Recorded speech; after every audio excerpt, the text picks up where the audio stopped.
Hi, my fans, and welcome back to another day of the NASCCC LAN Qualifiers. Yesterday, we had two semifinal matches to see which team is going to be in the grand finals and which team's going up for elimination. And today, we'll figure out what the final team is going to be and what the seeding will be moving into our LAN event. I'm J-Mac, got Mifflin joining me here on the desk. We get ready to kick things off for our second day of play here in the SCCC Qualifiers for the North American region.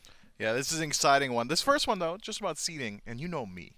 I'm about spreading hatred and ignorance and all the bad things in the world. That'll come later when we can eliminate somebody.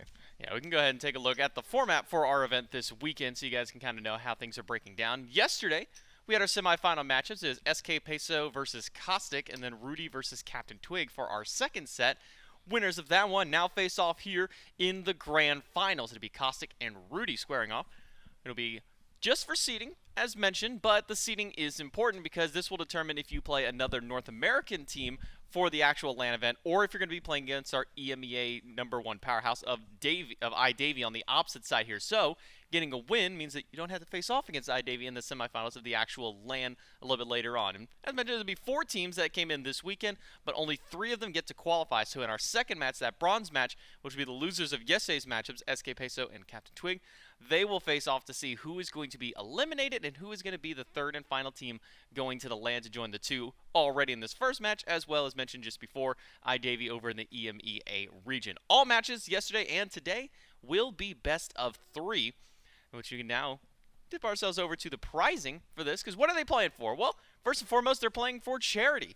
Winner, based off of how you seed throughout the actual LAN event, will get a donation to charity on their behalf.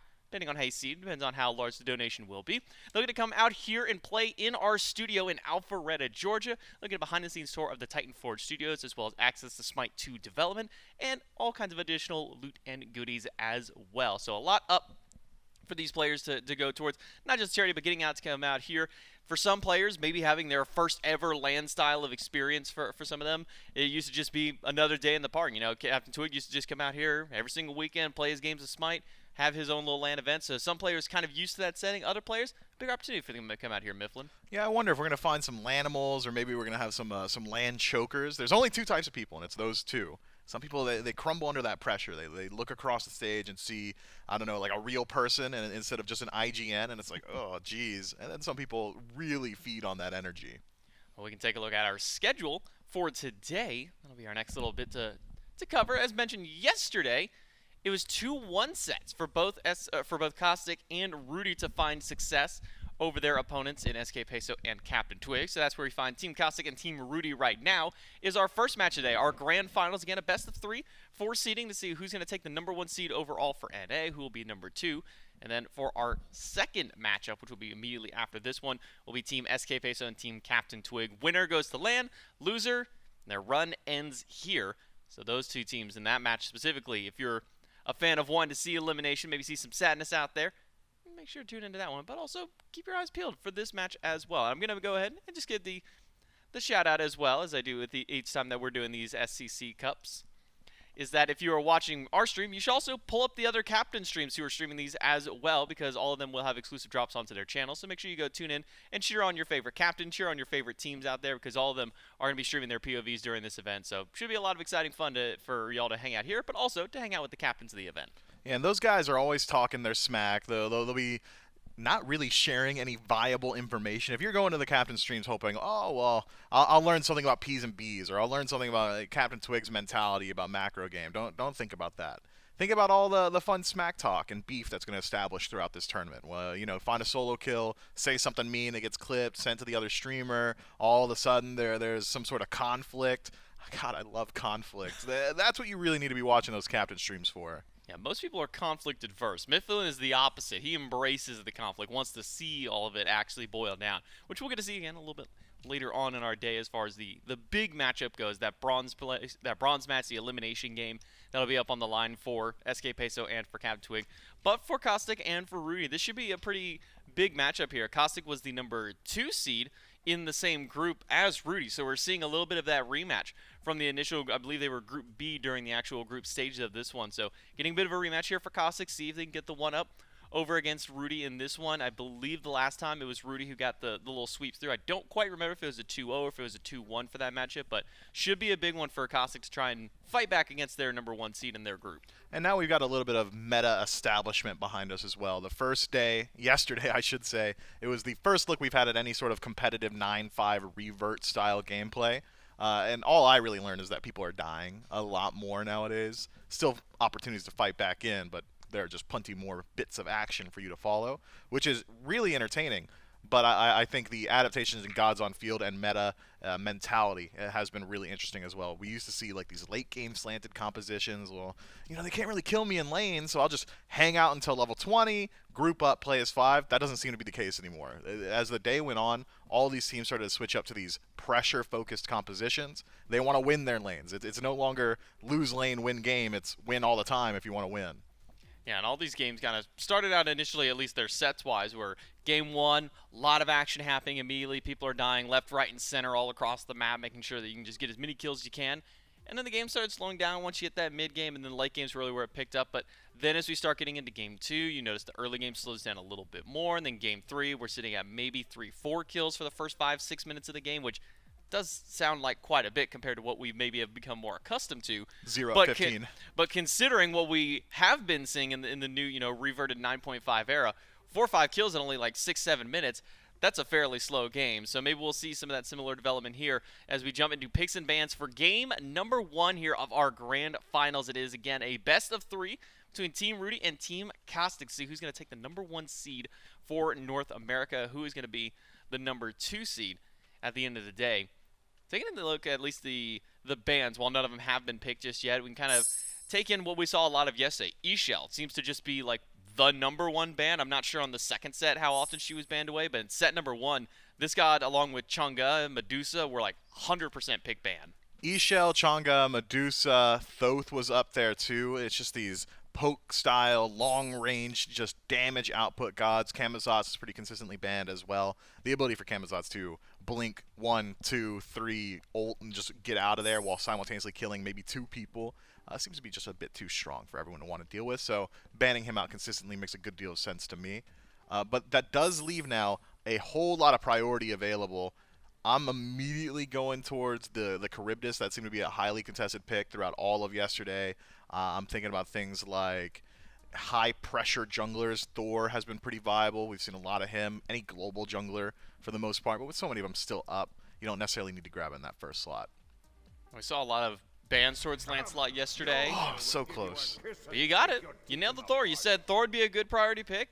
It seems that Team Ruedy wants to go ahead and get their best foot forward, grab that god first pick overall for the team. Now the option goes over to Khastik to see what we're going to see from them.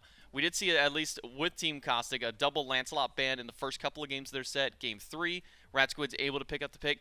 Struggled a little bit throughout the early game on it, but once you got to the late game, once you started getting that damage online for the Lancelot, was really able to make some good strides for his team there. So maybe we see a hold off on picking that one for now, since you don't necessarily need to grab it now that you've seen the Thor. But you could always be rather safe than sorry and grab the one that's top 2. You could. We've seen in second slot Sylvanas, Charybdis as the lock-ins pretty consistently. That has been a very high pressure and kill pressure lane for the duo, and would let you hold off of your mid selection, get a little bit more of a look at the rest of the composition as it develops. This is something we haven't seen at all. It's a complete departure from the standard, at least developed yesterday. Charon locked in. Low CC, high damage. Maybe just feels pretty decent considering everybody's got less HP, so your already high damage finds a little bit more value.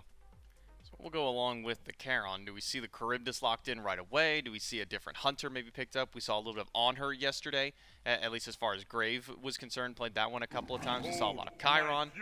And we'll go back over to the On Her. So an On Her Charon duo, most likely, could still see some flexibility of that Charon. Though I think the days of Charon mid might be a little bit behind us, considering all the nerfs he's received since his release, to really try and cut down on some of those damage numbers. I don't know. There's the buff to the book build where you can kind of get your stacks before you even have your items. So if you're playing proc Charon mid, could work out. I've seen a lot of Atlas mid too. Seems like Guardians are kind of back in the mid lane if you choose. Not necessarily the best, but not necessarily the worst. Still certainly very viable. So flexibility from that Charon, but I tend to agree. Likely is slated for the duo lane. This is something we saw a whole lot of yesterday that I was surprised about. This Ull has been very popular. I'm not overly impressed by the pick. Feels like you're sacrificing a lot of ability to actually do objectives. The laning phase isn't as strong as it used to be. Instead, though, it's going to be the Chiron locked in, and I would just say this is like better Uul. Your poke's a little bit more consistent. You've got Death Immunity, the ultimate. You've got more range to play with, and you've really got a deceptive amount of sustain come team fight time. Yeah, now that the HP is a little bit lower, the passive sustain that you're just going to be building up for yourself is a little bit more potent now than it was just a few days ago, I guess, in all honesty. Maybe not even a full week ago. You know, we were probably not even thinking of Chiron as a god that anybody would be picking up, but now that everybody's health's a little bit lower, now that his procs are a little bit, he got some pretty strong damage in his kit. So now it goes back over to Team Khastik to see what they want to go ahead and draft for their third and final pick. Already got the dual lane rounded out for them. Picking up their jungler here or their mid laner, probably a solid option. If you want to go with one or the other, you might be eating a couple of bans in the next phase. Nuwa, gonna be the selection. Not what was at the top of my mind, but hey, I'm excited to see what it does in the mid lane at the very least. I mean, you've got an interesting counter matchup in a Thor slightly. If your beads are available and Thor dunks you, Nuwa's going to one-shot the Thor on reaction just about every single time. Just got to make sure you use the soldiers after the ultimate. Beads the ult, soldier, shiny metal, all of a sudden Thor is no longer an issue. It's just the fact that you haven't got your beads for the next rotation of it. Also, just having an ultimate that does massive damage to everybody when everybody has lower HP means that you've got a big advantage come team fight time if we start to see some of these games go a bit longer towards dances around Fire Giant or even around the Gold Fury. Once you're 2 or 3 slotted, Nuwa really does have some of that damage you're looking for. But in a meta where dive has been so heavily emphasized, Nuwa, I think, has a decent home. She's the god of, hey, stay away from me. I brought my goons. Like, get back. Also, just press forward, jump in the sky. Now I've just delayed everything by a few seconds.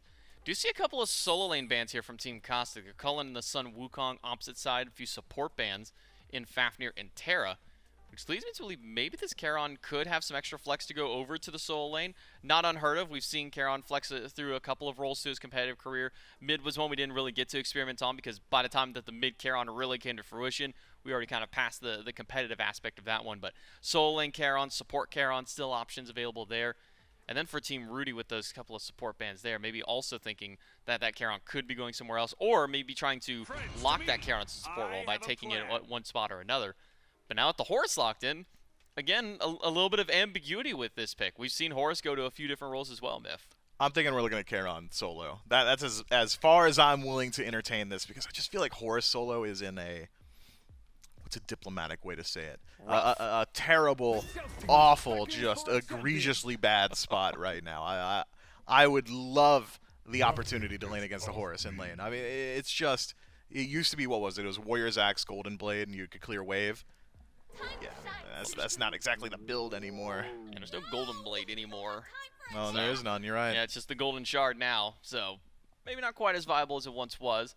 Locking in a Wheelish for their final pick there, so a couple of gods that can help a Wheelish get that at least Gravity Surge ultimate there with the Horus, with the On Her. But again, you got to play aggressive with the On Her. But I don't think this team is any stranger to playing aggressive. We saw a very similar composition from Team Khastik just the day before with a pick like this. So now we go over to Team Ruedy for their final two. It's Lancelot and Cerberus locked in.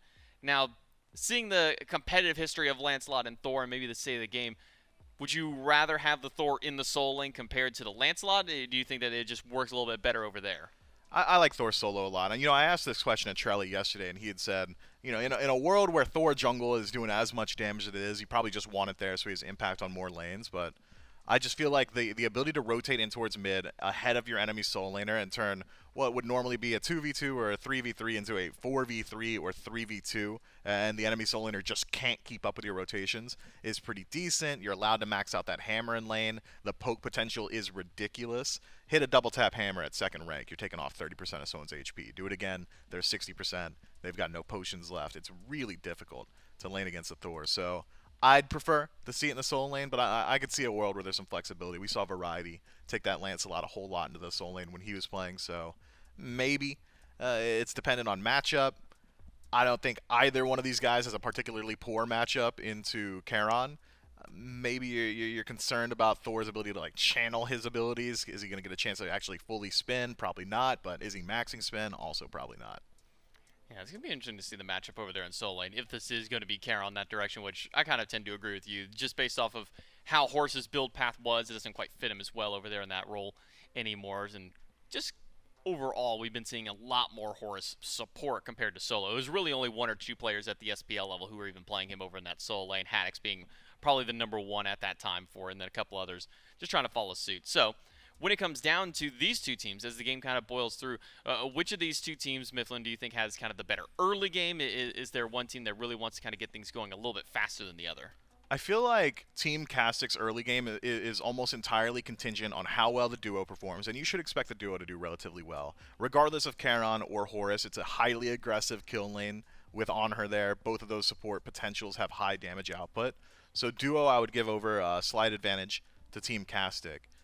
Otherwise, mid lane, I mean, moot point, Nuwa, Scylla, not exactly either of them known for their overwhelming pressure output. Solo lane, Cerberus, you might be able to find some early kills, especially with a new interaction around his ultimate, but I think this one, and I've said it before, probably boils down to which jungler is getting active first, and a Wheelish has the potential to 100-0 much earlier than Lancelot does. Well, it's Team Ruedy and Team Khastik here in the grand final. See which one's going to take the #1 seed for NA. We'll get ready to jump in to game #1 here of this best of 3 to kick things off. It's J-Mac, Mifflin, and Doug here to bring you the action. We will actually be seeing Horus go to the solo lane. Malachi going to be piloting the Charon over in that dual lane alongside the On Her. So still a fairly kill-heavy lane. Decent bit of CC that goes that way. Well, let's see how Rundus can perform on this pick. And then we will actually be seeing the Lancelot go solo as well. So it's going to be a little curious. Wait, hold on a sec. They're completely having a bit of fun here, Myth. This is a Scylla jungle. Yeah, you didn't hear me say it was going to be Scylla jungle? You didn't hear that? No, I must have missed that one. Sorry. Pay attention, man. I was talking about how much damage Scylla does and how high pressure she is out of the jungle, and that's why you don't want to take her into mid. Seeding game, man. Seeding game, and that's my stance on it. Magical jungles aren't bad by any stretch of the imagination. Thor mid has a lot of the same strengths that Thor solo does, but this I mean it's definitely gonna have like weaker ganks than a Wheelish will. If a Wheelish ever catches Valo in the jungle, it's kind of like GG immediately. Win condition is connect and auto attack. Yeah, you also can't use Sentinel as Scylla against the Wheelish, because while it doesn't look like a leap, it's still technically classified as a leap, similar to Hades when he uses Death from below. You can pull him out of that one, so not going to be a fun moment for Valo if he does end up running into Rat Squid in the jungle. You can already see junglers have made their way towards mid. Gravelow in the dual lane misses the impale. That's a dead. Thorns early from King Bop Bop, who will just walk down Grave for first blood for Team Ruedy. And in mid, Happen makes it happen himself. Early kill onto Rat Squid. Gotta be aware of that Thor damage. You're right, that Thorns pickup is just gross. And maybe just a little bit more here. Malachi able to slink himself back into that tower. Early start for Team Ruedy. Sometimes the unorthodox is all you need. Sometimes all it takes is to catch your opponent off guard. They sit there, they load into lava, and they're like, okay, cool, Lancelot, Thor, one of them will be jungle, one will be solo. We're good with that. I'm not going to expect it when both of them walk into the lane at the same time. Karmic, though, needs to be careful. Benefit of that Bluestone, you get a lot of good clear. Downside of it, you use it for poke against enemy god. Those minions starting to swing this early in the game, so down to about 100 HP, we'll have to resustain up on that Lancelot. I wonder what the build path will be for both of them. Seems they're both eyeing towards the Jotun's Wrath to kind of start things out, but usually when you're running in Soul Lane, especially for this Lancelot, we used to see a lot of things like Soul Eater was kind of the primary rush for that style of play. Yeah, you'd think a little bit of sustain would go a long way. Grave in some trouble again, really struggling against King Bop Bop Cerberus, doing a lot of work there out of the support role. Yeah, I'm surprised that it's Jotun's first slot for Karmic. I think, if anything, you'd probably try and match the Blackthorn that Rundus is likely to pick up. Maybe could even be Frostbound, but I doubt it on Horus. But you're right. Any sort of effective tankiness would go a long way for Karmic. Seems to me with his build path, he had thought he'd have a much easier time in this laning phase, but I mean, all Horus really needs to do is connect ability, retreat back to wave with the heal, rinse, repeat. Lancelot needs a little bit more time to deal his damage. King Bop Bop and Ruedy getting aggressive towards enemy purple buff. They're Try and steal that one away if they can. Big stun onto Grave is enough to also help secure the purple buff. King Bob up on the Cerberus. We didn't see too much Cerberus. It was mostly his days in solo lane, but jumping over to the support role, seems like he's able to do some pretty sneaky, strong damage there. With that Ghastly Breath, you land that Paralyzing Spit as well immediately afterward. And this Cerberus already starting to swing in his damage numbers this early in the game. Yeah, you can't sleep on Cerberus. All these aggressive supports have just been inherently buffed. Since the 9-5 revert, there's just so much more kill pressure. Supports can be the difference maker in the lane. We've seen a few selections of like traditional supports, the Gebs, the Capris, but I just gotta think gods like Cerberus have so much more output. Grave getting a little bit low. Bop walks in with the Thorns once more for a second kill in the lane. Gets the stun, the ultimate onto Malachi, and Valo on his way through the jungle is about to make this 4 kills for Team Ruedy, but no, not if you miss the crush. Gonna dash away real quickly is Ruedy. Was expecting that Scylla damage to land. XD01 gets a kill on Ruedy with the ultimate, and the Tsunami, that's what I wanted to say, pops in and is able to trade out one. Ratsquid takes out Valo, jump in place by King Bop. He might turn it. Gets on a little bit of cooldown reduction for landing on top. Ratsquid has no mana to fight. Didn't have anything for a Feather Step. Can the stun connect? No, it cannot. But King Bop, you might want to run because Grave is on the way. Don't stand in place for too long. Jump out. Pillars there. Impale, though. Off the mark. Team Khastik gets 2. And on the opposite side of the map, Karma gets a solo kill. Gets Team Ruedy another couple kills. Yeah, it looks to me like it was a simple reset. King Bop, unwilling to reset himself, sticks around trying to finish off Ratsquid. Finally, Grave ticks to 5 on wave. Makes short work of the enemy support, but damage already done. When Cerberus is a level up on the enemy ADC, I'm thinking he's going to rotate back to lane and still be a massive menace.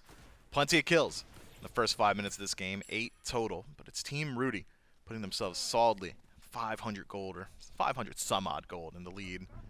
Wonder where all that lead starts to establish. Nice try happen.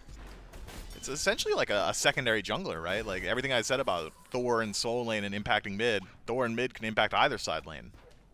Yeah, you're going to leave your Scylla in the mid lane just to go ahead and free farm up, take the wave that you were missing out on. Just kind of share that XP and love across the board there. We will see them head back to base. It will be Jotuns in that first slot for both of the Assassins. And now starting to move towards Sustain for Karmic, so starting to build up into that Soul Eater himself. Valo's gone for the tier 2 of the Doom Orb. Gives you a lot of power. That early flat pen change that came to the item really kind of brought it back into the forefront of the mind of a lot of players, a lot of mid laners, even the magical junglers who were kind of... So we'll see. Karmic goes in aggressively with the ultimate, turns around, dismounts off the horse, still going to try and chase into Rundas because Valo's right behind. Do they have what it takes to close this gap, though? Karmic gets the horse back, shield not broken off the damage from Ratsquid. They're going to keep going for this invade. I don't think they realize the XD is on the way. Ultimate from Valo. Can he land a target? No, he misses quickly. Able to snake away from that one, and Ratsquid puts down Karmic. Valo maybe next up on the chopping block. Ratsquid can go ahead and chase that one out while it happened. Just has to spin to try and get away. Good wall. Stuns Rundas and blocks off XD's path. Ratsquid blink in. Couple autos is all it takes, and that's a double kill for the jungler. Happen. Gotta play careful here. If Feather Step came back up, would have been a death sentence with XD so nearby. Tough stuff, man. Whiff City from Team Ruedy, but I'm thinking they're gonna look just fine over in the duo lane. I mean, it's just rinse, repeat, knocking out Grave. King Bop on the Cerberus. This Thorns pickup.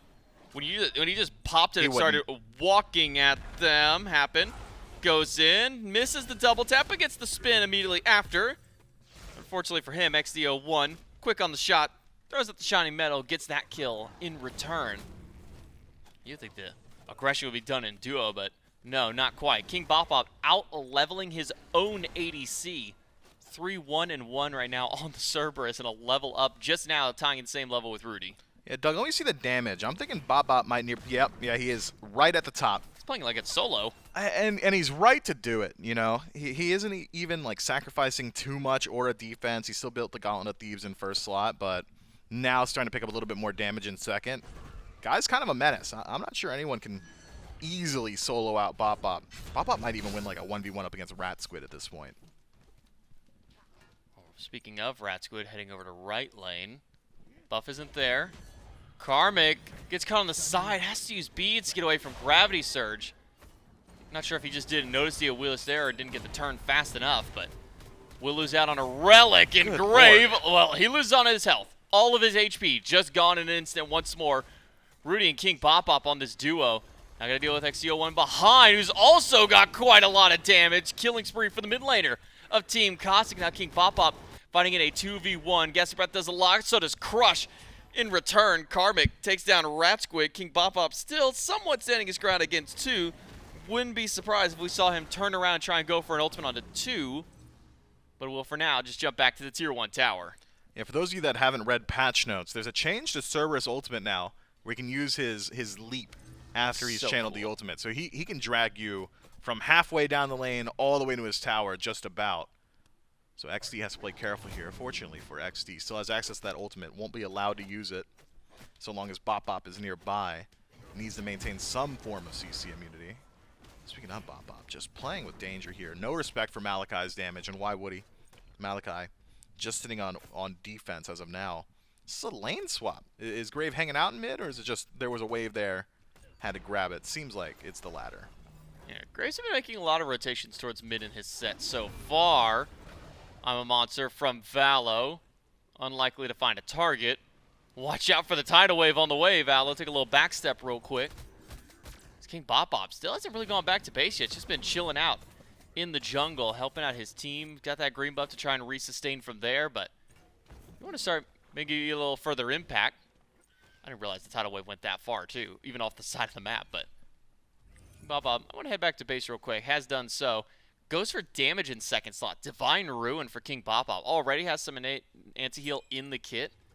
Now has a little bit more in build. We'll be able to stop the healing from Rundis, or if we see any sustain picked up from Ratsquid, should be able to put a stopper on that as well. Aussie from Grave, going to find a little bit less value. I mean, Grave can't win a fight against King Bop anymore. Fortunately for Grave, that rotation towards mid, collecting so much farm, has caught him back up to Ruedy. Both ADCs sitting at level 10 now. Grave's a bit more of a threat than maybe we could initially believe. Bop just off the mark. With the stun onto Malachi. And you just see the fear that Grave has. He sees a Cerberus walking a lane. It's immediately go ahead and jump out. Not much of an opportunity to take a 2v2 over in this duo. Definitely going to need the help of your jungler or a mid laner to rotate over and give some extra help. Happen. Well, that's 75% of his health. One more Shining Metal Root's good. And the damage after, XD just gets a solo kill in the mid lane. Yeah, I don't even know how Happen got caught out so easily there. I thought maybe it was the ult-in beads combo, but instead, Happen had that ultimate the entire time. Just gets soloed out by XD. Nuwa damage. Nothing to scoff at. Speaking of nothing to scoff at, I mean, Ratsquid dropped real low there. Fortunately for him, Karmic, no access to the ultimate.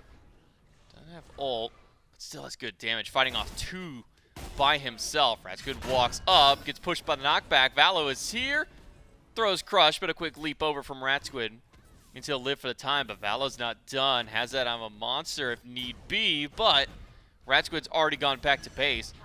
Where's dashes Valo? in aggressively. Valo, walk in, man. Valo's chilling at the blue buff because it's just now spawned up, but he's going to get a whole heap of damage on Nuwa right back at him. XD01, 5-0-2 on the Nuwa, getting it all done on his own. I'm going to keep it a buck, J-Mac. The wave's in the tower. Rundis already used his entire kit. If Valo just walks around and barrel stuffs the Sikkim, literally what XD just did, walk into the tower, barrel stuff, that was an unlosable situation for him. Instead goes for the cute play over the wall. Oh no, King Bop goes under tower. XD gets a double kill because of it. With a nice shot on the ultimate, Grave and Malachi finally get a bit of breathing room in the dual lane after the onslaught that has been King Bop and Ruedy that entire time. Level 14 on the Nuwa. Remember, I just said it was 5-0-2 a moment ago. Yeah, it's 7-0-3 now. 3 affected kills just from that one rotation over to the solo lane. I'm sorry I ever doubted this Nuwa. I'm a firm Nuwa believer after this game. You know what? I've decided, looking at results-based analysis here, J-Mac, that this was not a for-fun selection of Thor mid or a for-fun Scylla jungle. This was a forgot-to-trade situation. I don't think they would be willingly putting themselves here. Well, Ratsquid picks off Happen in the mid lane. Just around that beacon spot. Ratsquid will now be able to cap off the beacon for their team. 2,000 up for Team Khastik so far. And what seemed like it could have been a great early start for them, dual lane popping off immediately, is now starting to go south. Feels like the saving grace of the team right now is going to be Karmic over in the solo lane on the Lancelot. 2-2, maybe not the fanciest slash line, but There's your saving grace, man. Looks good, huh? it was great for a moment there, and well, then he got hit by the old Horus combo, and there's most of his health bar once more. Quick Grand Jest out, gets him away for the time being, but man, if that's the saving grace, maybe I hold on to what I was saying there for a moment. Yeah, Ruedy now behind Grave, and Grave having elected to go for just a standard auto attack build, has plenty of sustain to play with so long as he isn't interacting directly with King Bop Bop. Means, I mean, the duo lane has completely lost their initiative, and now it's Rundus all the way from solo on tour. Well, knockup's not quite there. King Bop Bop leaps away. There's the new tech, but unfortunately it led them right to Ruedy under the tier 1 tower. King Bop Bop goes down. Rundus keeps going in, but gets rooted. Has the crush there, just popped the crush. Valo does take him down. It's a nice little 2-for-1 trade. Losing Happen, though, in the mid lane, not ideal. Now we have Valo trying to run away. Rat Squid under the tower. Feather Step, not enough damage. Able to get out of the tower just in time, but Rudy's got a masterful shot waiting for him. 11 kills to 15 here at the 14-minute mark. It is just bloodshed across the board. But the massive looming threat has gone unaddressed the entire time. Ruedy under siege in the tier 1. Shell popped. No damage from Grave just yet. I'm thinking Grave's just dead. Best case scenario, take Ruedy with him. Well, he'll run into King Bop Bop, and Ruedy gets credit for the kill. So a little over-aggressive by Malachi and Grave. Had a great little fight just before. Thought maybe they had a little bit more. Walked into the tier 1 tower. Ruedy was able to stand his ground. With the help of his support, pick up an extra kill for themselves. Now 12 total for Team Ruedy. Valo and Happen just going to try and chase out XCO1, but that is a level 17 Nuwa at 15 minutes in the game. 3 full items as well. And with 7 kills to their name, yeah, you're going to need probably more than just those 2 to kill the Nuwa at this point. Yeah, Doug, help me out. Let's pull up the damage chart real quick, do some quick math.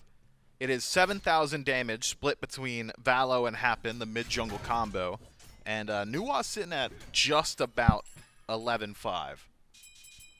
He's literally, he's smurfing their peak. You add one more Valo and Happen, and that matches the damage output. Like, you have to add another one of them to match what Nuwa is doing by themselves. And even then, like, still a little bit under. Yeah, still barely hitting it at that point. Yeah, I'm just thinking the Thor Scylla jungle hasn't worked out just yet. But, J-Mac, and there's a big but, can't lie, eventually, it's not going to be a Thor mid and a Scylla jungle. It's just going to be a Thor and a Scylla in the late game, right? So that's got tried and true practice behind it. That's a peer-reviewed combo. It'll look just fine in a team fight. Ruedy misses the impale, or I'm sorry, Grave missed the impale on Ruedy. Beads pulled away from the Charon, and XCO1 from the top rope with the ultimate, able to pick up that kill. Valo trades out by getting a kill on a Grave. Malachi half HP. Valo's got good damage. King Bop Bop drops him in place for the I'm a Monster and a double kill for Valo. So now the Scylla's starting to get some damage online for themselves. Thor ult in the sky. Their target is XCO1, and Karmic shows up to assist with the shutdown. That's a big kill for Team Ruedy. They've effectively closed the entire gold lead that Team Khastik had, and now might be able to swing it back their way. Rat Squid nearby, considering a bit of a defense. Still has that blink, but won't be able to get there in time and thinks better of it. Instead, hovers the jungle. Rundus as well, making a slow rotation over towards that left-hand side. Decided to push down that tier 1 on right first. Gets himself a nice little golden experience buffer, but doesn't exactly help out the rest of the team. And it's Team Ruedy, off the back of a great initiation and chase down, finding themselves a few kills in the Gold Fury, swings this game right back to the Order side. It appears the only true tank for this team is going to be on the side of Team Ruedy, just that Cerberus, because Karmic's just going all damage. In fact, that's a Titan's Bane 3rd slot. Usually you don't see that till 4, maybe 5 items in. Happen. Essentially executed by Rat Squid under the tier 1 tower with that feather set. That was, what, 35, 40% of his health bar immediately gone. King Bop Bop gonna meet maybe similar fate, waiting for that jump to come up, but around the corner is Valo with a great Sikkim combo. XDO1 chased out by Karmic. One more shot of damage is needed, and Karmic's got it to get the job done. All you needed was the saving grace of the Lancelot to show up and help save the day. I think I saw a blink Nuwa shiny metal combo that didn't have the soldiers around it, so why did we blink in the first place? Crazy position to find yourself in, Valo. Stuck between the towers, Rundis, low HP, reinitiates, but with the backup of Malachi and Grave, you gotta think there's at least one kill to be had here. Karmic's got ultim. No, he doesn't. He doesn't. I was looking at the wrong diamond. His diamond's not even close. That was Rundis' diamond I was looking at. So Karmic Man, caught where out was there. Rundis at? Not helping? Oh, he was. No, he was. He was in the sky. Yeah, his diamond's also empty. Well, now it is, because he used it to get his team in there to help get that kill. God, Rundis is so good. 17 on the Horus. Helps pick up that kill for the team. 1, 2, 3 for the moment. And a big dunk in by Happen. Finds 2, gets a wall and a Grave, but needs a little bit more damage. I don't think trying to fight the Pyromancer is the right call when you got 2 others batting at you as well. Team Khastik turn around and get a kill on to Happen. Pick up the Pyromancer for themselves. That was the fastest beads Aegis I've ever seen. Grave says, I'm not going to get CC'd and I'm not going to take any more damage. I'm thinking one or the other probably could have suited him just fine. Both relics off the on her, but a kill on to Happen and a Pyromancer to boot means that this game has returned right back to an even state. We're, what, 2 kills a minute, just about?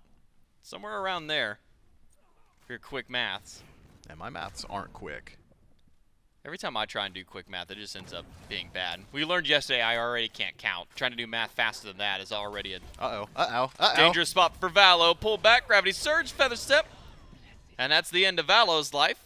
5-4-4 now on the Scylla.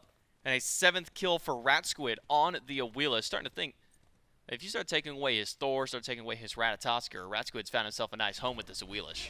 Yeah, I mean, this pick is just doing so much damage right now. The Gravity Surge, massive threat on beads. Gonna win just about every single 1v1 that comes his way. I'm not gonna complain about anything Rat Squid gets up to at this point. Seems like he's just comfortable.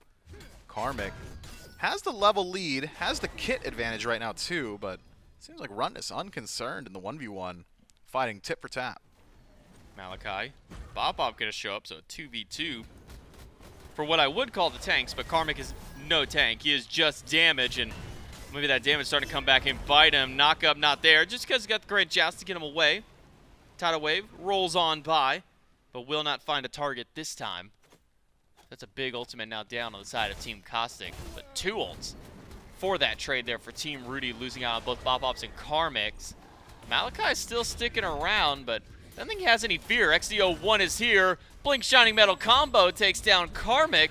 Thor dunk, where is it at? Nowhere for Happen. It's over towards Grave on the opposite side of the map. And King Pop-Pop, well, he's trying to fight against 3, but you can't stand up to XDO1 in a 3v1. He just got to take you down every time. A tale of 2 games, 3v2 on either side of the map, and the 2 fall each time. A rotation in from the entirety of Team Khastik to prevent this Primal Fury. Smart TP, fight separated. Ruedy should be the target. Instead, slowly rotating around on the front line of Team Khastik. Seems like they can force back Team Ruedy. Maybe grab the Fury for themselves. But I'm not sure they've got the damage to do it. Happen so low HP. No way he can contest, though. Respawns, about even. Graves should be able to get there relatively quickly. I think there was an opportunity there for Team Khastik to go ahead and pull gold. Just leverage the DPS from the soldiers of Nuwa. Some very awkward backpedaling here from Happen. Guess he was making the call to Valo. He's like, hey, let's go in on this Nuwa. Like, as they step out of position, we just go for them. And Nuwa just kept creeping ever closer. Barely gets caught by the very end of that wall. That Happen tosses out. So, lives it their life. Valo won there in time to get the follow-up after the stun. So 19 to 23. Gold only about 500 between these 2 teams. We're essentially dead even here as we start cresting the 22-minute mark. Even XP sitting at 4,000 up for Team Khastik. You can see a little bit of that reflected towards the mid lane, towards the dual lane. Karmic, though, 1v1 in the jungle, takes down Rat Squid. Might lose a bit of his HP here up against Rundis, but it will sustain a good bit of that. And there's the benefit to that Lancelot, that Nuwa ult.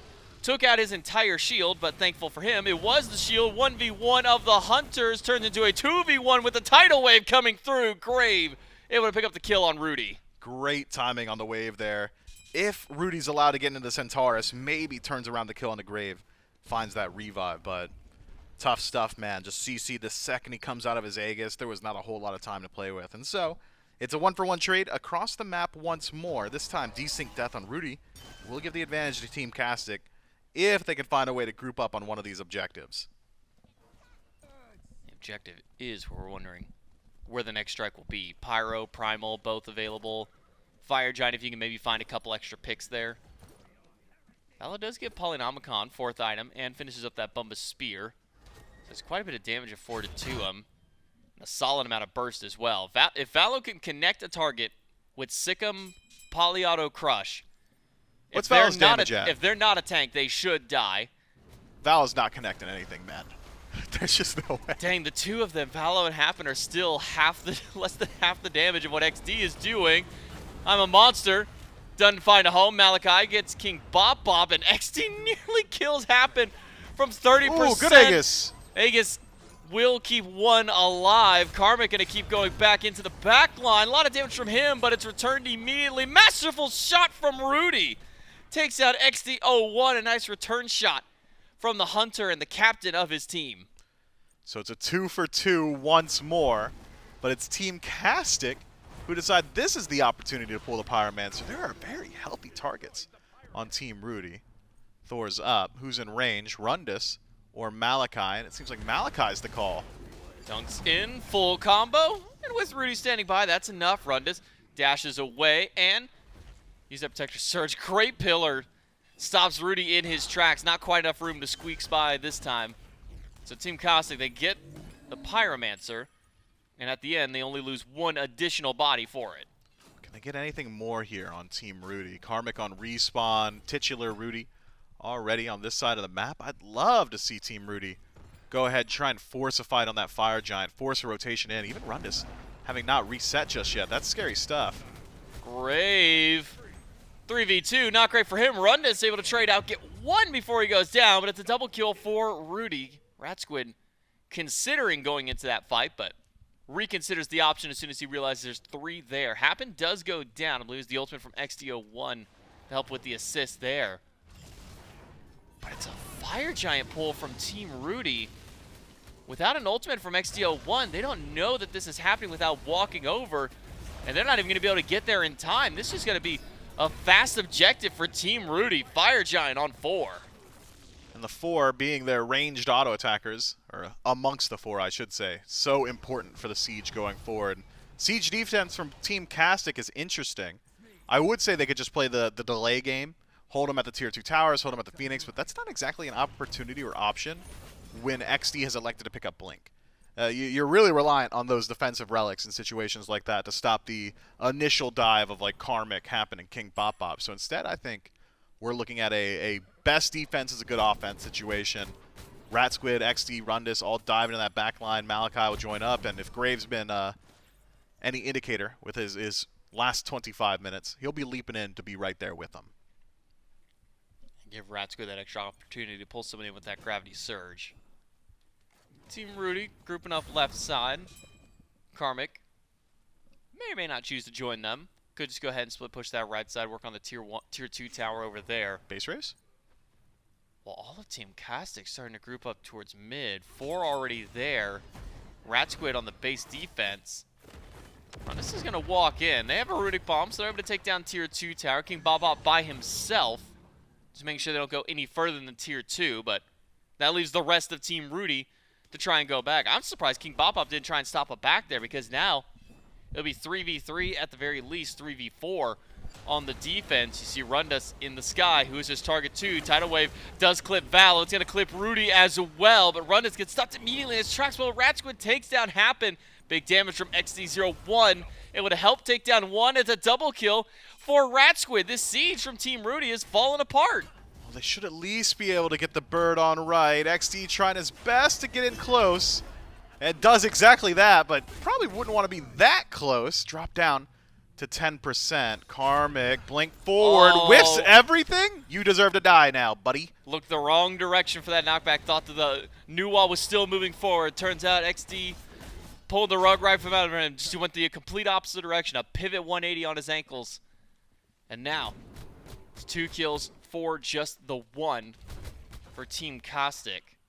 Losing out on their right Phoenix, not the worst one, but yeah, let him know, Valo. Pad that damage. He needs some of it. Goes for the I'm a Monster, hits nothing, gets hit by the knockup, and death by Malachi. Hit everything else. Ultimate needs a little bit of extra help, and King Pop. Oh, you're stuck. Where are you going? Stuck between 3 and a pillar, and it's Rundas to get the final shot.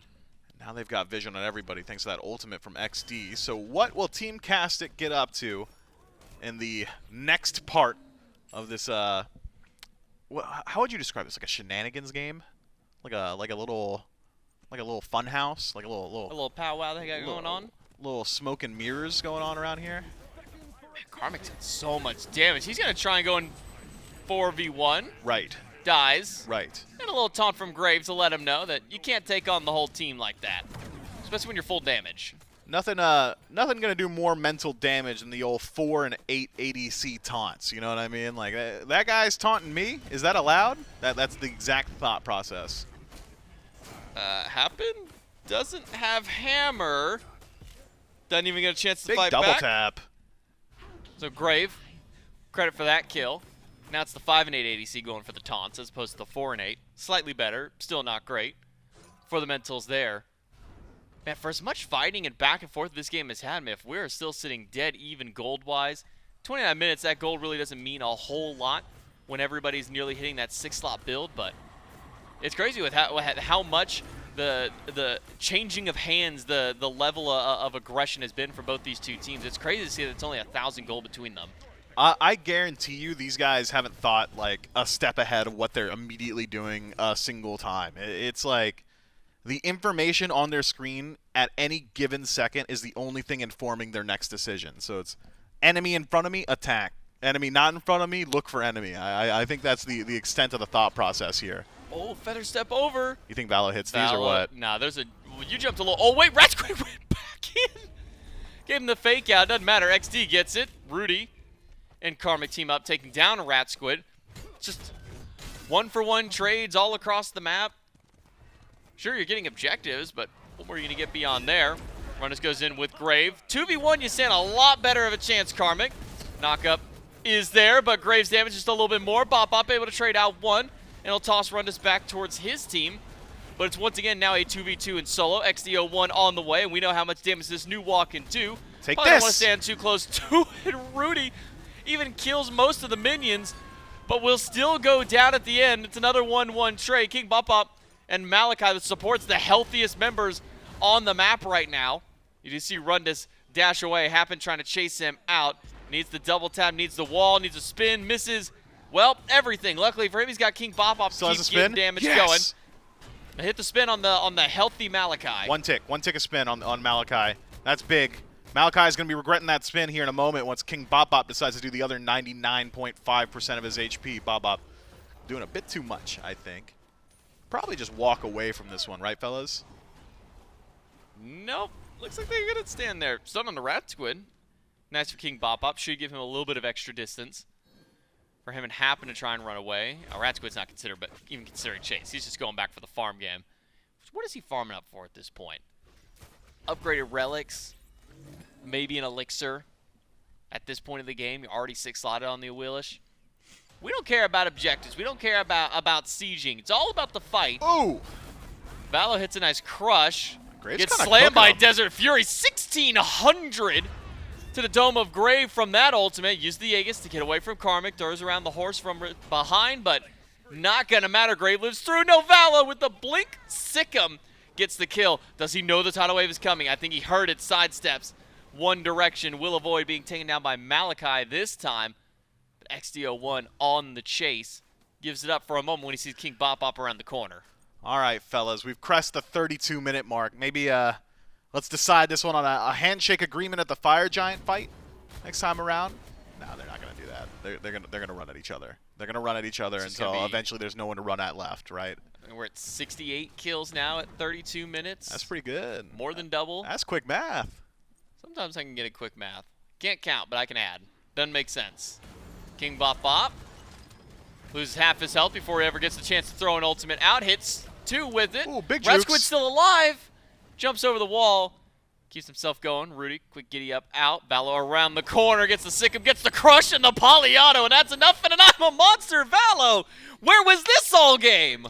Look, he was spooling it up, you know. He coiled up like a snake. There was minions there, Valo. Why'd you swing into nothing? Well, he was throwing it at Ruedy to scare him. Put the fear of God in his own teammate. He's been. It's all that potential energy that Valo's had for the last 32 minutes that is now being transferred into this behemoth of kinetic energy, right? And that's really what a mitochondria is. Whoa, Valo. Sentinel away, jump in by Ratsquid, but he Oh, can't get Ratsquid? the shot. Valo takes him down with the help of Karmic. Ruedy fires off Centaurus, but quick getaway. Happen in the sky. Does he see a target? Boom. He does.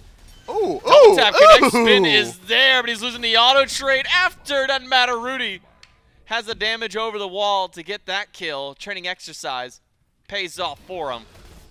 And now to enhanced Fire Giant.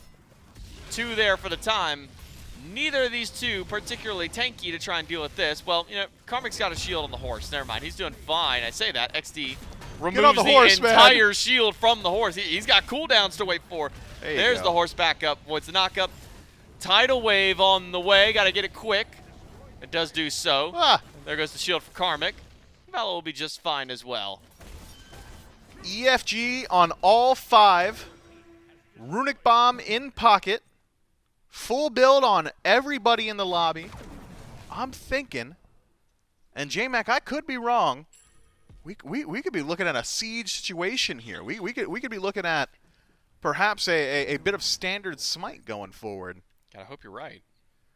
I don't know that any of these players remember it at this point. 34 minutes in, nah. This is not going to be boiling down to a Phoenix defense. This fight's going to happen somewhere in the jungle, and it could go either way. And that's the extent of it. CJ ain't been in the game for a hot minute, Miff. I don't think any of these players are really remembering that. CJ? Siege. Oh.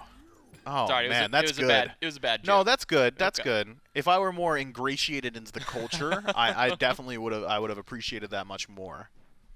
All right, so what did Team Ruedy decide to do? We do finally get up and get a siege going. The last time they went for this one, it did not go well. It was a dunk in by Rundus from his ultimate. Karmic, at the very least, Karmic was able to get a Phoenix, maybe take a life. No, never mind. He stepped into the mist. It wasn't even the ultimate, the fire shards that kill. It was him walking a little too far up and just getting tapped by the Nuwa mist that kills him. Why is Karmic there? Riddle me that, J-Mac. Because his team's getting a Phoenix. God, he's so good at distracting. And he did just that. But I think he also killed the potential of any more sieging. No, surely not. I'll wait for him to respawn. They do it again. Oh, hold on. Happen? 1v1? No, you can't win that. That's a wheelish. Okay, so now I think the sieging is done. Yep. Oni Fury, Team Khastik, Team Ruedy nowhere in the... Not even in the same... I'm not even going to say zip code. They're not even the same state, same country at this point, is what I would say. Oh, they're taking the same zip so code. long to get this that Valo was able to fast travel up. Not going to be able to get there in time, though. Oni Fury does go to Team Khastik. 3v5. Do you take this fight? If you're Team Ruedy.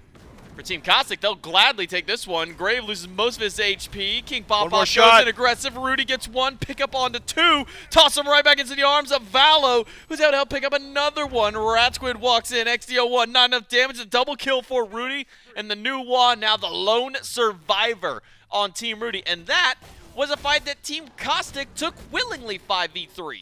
And it's gotta just be the end of this one, right? 4 dead for about a minute. 3 with Fire Giant, Enhanced Fire Giant, Bob-Op resustaining, Karmic, full HP. It's just XD here. No Enhanced Mini-Wave just yet. Take a little while for that to work its way across the left side of the map, but I'm thinking XD with no ultimates, no real threat either. Does have Scorching Blink. Blinks away from Karmic. Karmic take that! Gets the kill in the 1v1 up against XDO1 and Team Ruedy. 37 minutes. 80 kills total in the game. They'll take game number 1 over against Team Khastik. 2 kills down, but 4,000 gold up. It just goes to show. It just goes to show, J-Mac, that it's not about the kills at the end of the day. It's about the macro play. It's the more intelligent team. It's the team that wants it more, stays disciplined, stays grouped up. And that right there is how you win Smite games.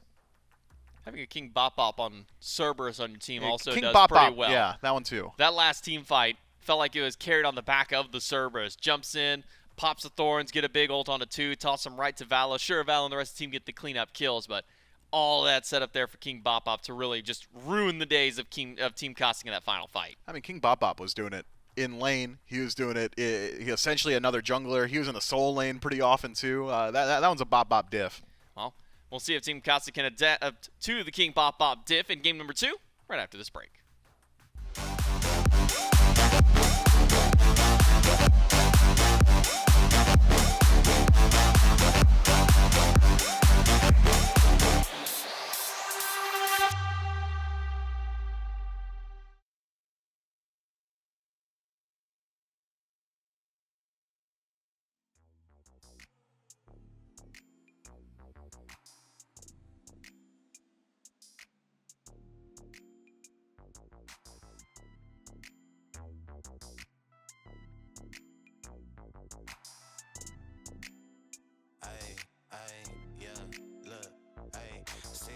For the energy, I ain't worried, give a fuck about the enemy. Beat it, got them thinking it was 10 of me. That's why tonight I'm on the weed, not the Hennessy. Lying, but I tell you how it really be. Dropping game, I can sprinkle for infinity. I'm the player of the year if I do say, cause I treat a Saturday like a Tuesday. Came through with the sauce for the soul food. Eat good, smoke great, that's a whole move. Whole time, half time for the smoke break. In the mission, from the mission for the long cake. Laced up, rope chain, got my tongue tied. Top down, out, let them sun dry. I'm that and I said it before I had proof. Can't believe it till they see it, that's a sad truth. Hey, I be out of town, out of time, out of blood rush. You be out of line, out of bounds, out of comeback. I be out of town, out of time, what it does that. You be telling lies in your rhymes, where your funds at. Mailbox money in my real name. 30 years old and they still lame. Tryna kick it in the H like a field goal. Touchdown with finesse, that's a heel toe. Look, what you thought? Think better. Sundress, no drawers, got the seat wetter. Got my suede jumpsuit for the wind chill. Hot girl, but she blowing like a windmill. Truly, I ain't got a flex for the routine. Too clean with a plate full of poutine. Worrying about me can't help you. Way better when it's heard and it's felt too. Get my weed from the west, gold from the south. Show 'em how to make them triple O's from the couch. Counting on luck ain't a life plan. I'ma have the last laugh for a lifespan. Hey, I be out of town, out of time, out of blood rush. You be out of line, out of bounds, out of comeback. I be out of town, out of time, what it does that.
It's finally time to give you all an esports update.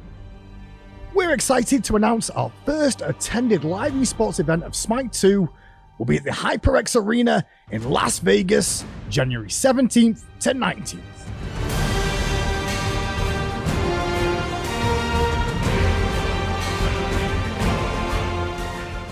Qualifications for the event will begin during the fall of 2024, so start forming your teams and preparing for the competition.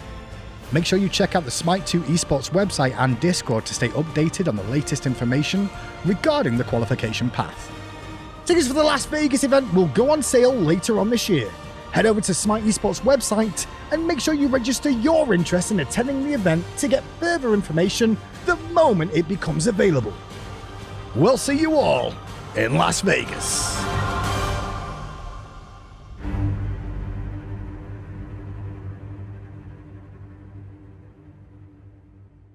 There's no Smite like live Smite esports, and if you want to be a part of it, whether you're playing it or attending it, well, Las Vegas, Nevada is your next opportunity to do so. Next year, January 17th through 19th, we're going to be at the hi-rez Arena in Las Vegas, Nevada for the Smite 2 Founders Series. So if you want a chance to jump in and maybe get an opportunity to play there, we'll probably go over to smite2.com, pick up a Founders Edition, and start playing Smite 2 ahead of time to get ahead of the curve on everyone else.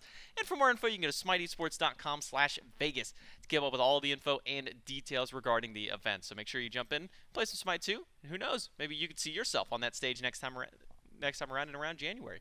J Mac, I got Mifflin joining me back here on the desk as we get ready to break down Game 1, get set up for Game 2. Game 1, well, Game 1 felt like a big ol' arena match here on the Conquest map. Started out pretty quick.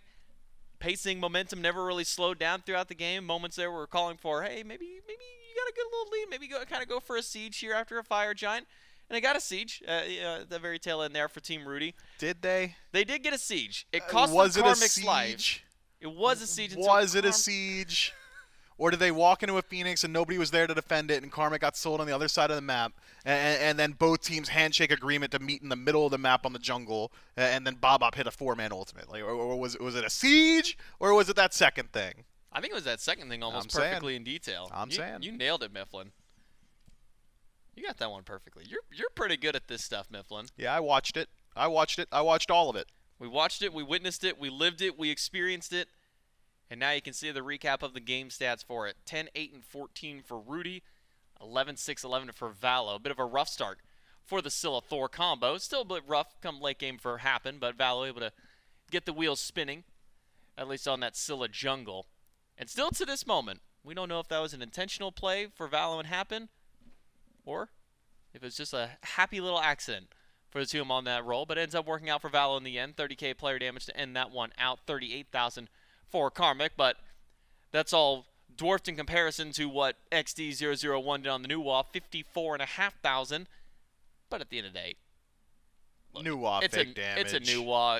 You press 4, you get like 2,000 free damage. More than that nowadays. Minimum. Yep. At this point, that was before the revert. Now you're getting like 3,000 damage whenever you press that 4 button, assuming everybody's alive. Yeah, if you got proc items, who knows? I think they had an Archmage from what I saw in the build there. Spam all your abilities. Get that ult off. Get a Soul Reaver, get a Soul Gem, anything that can proc an item. Just build that, play Nuwa, press 4, and just watch all the numbers pop up on the screen. It's a lot of fun.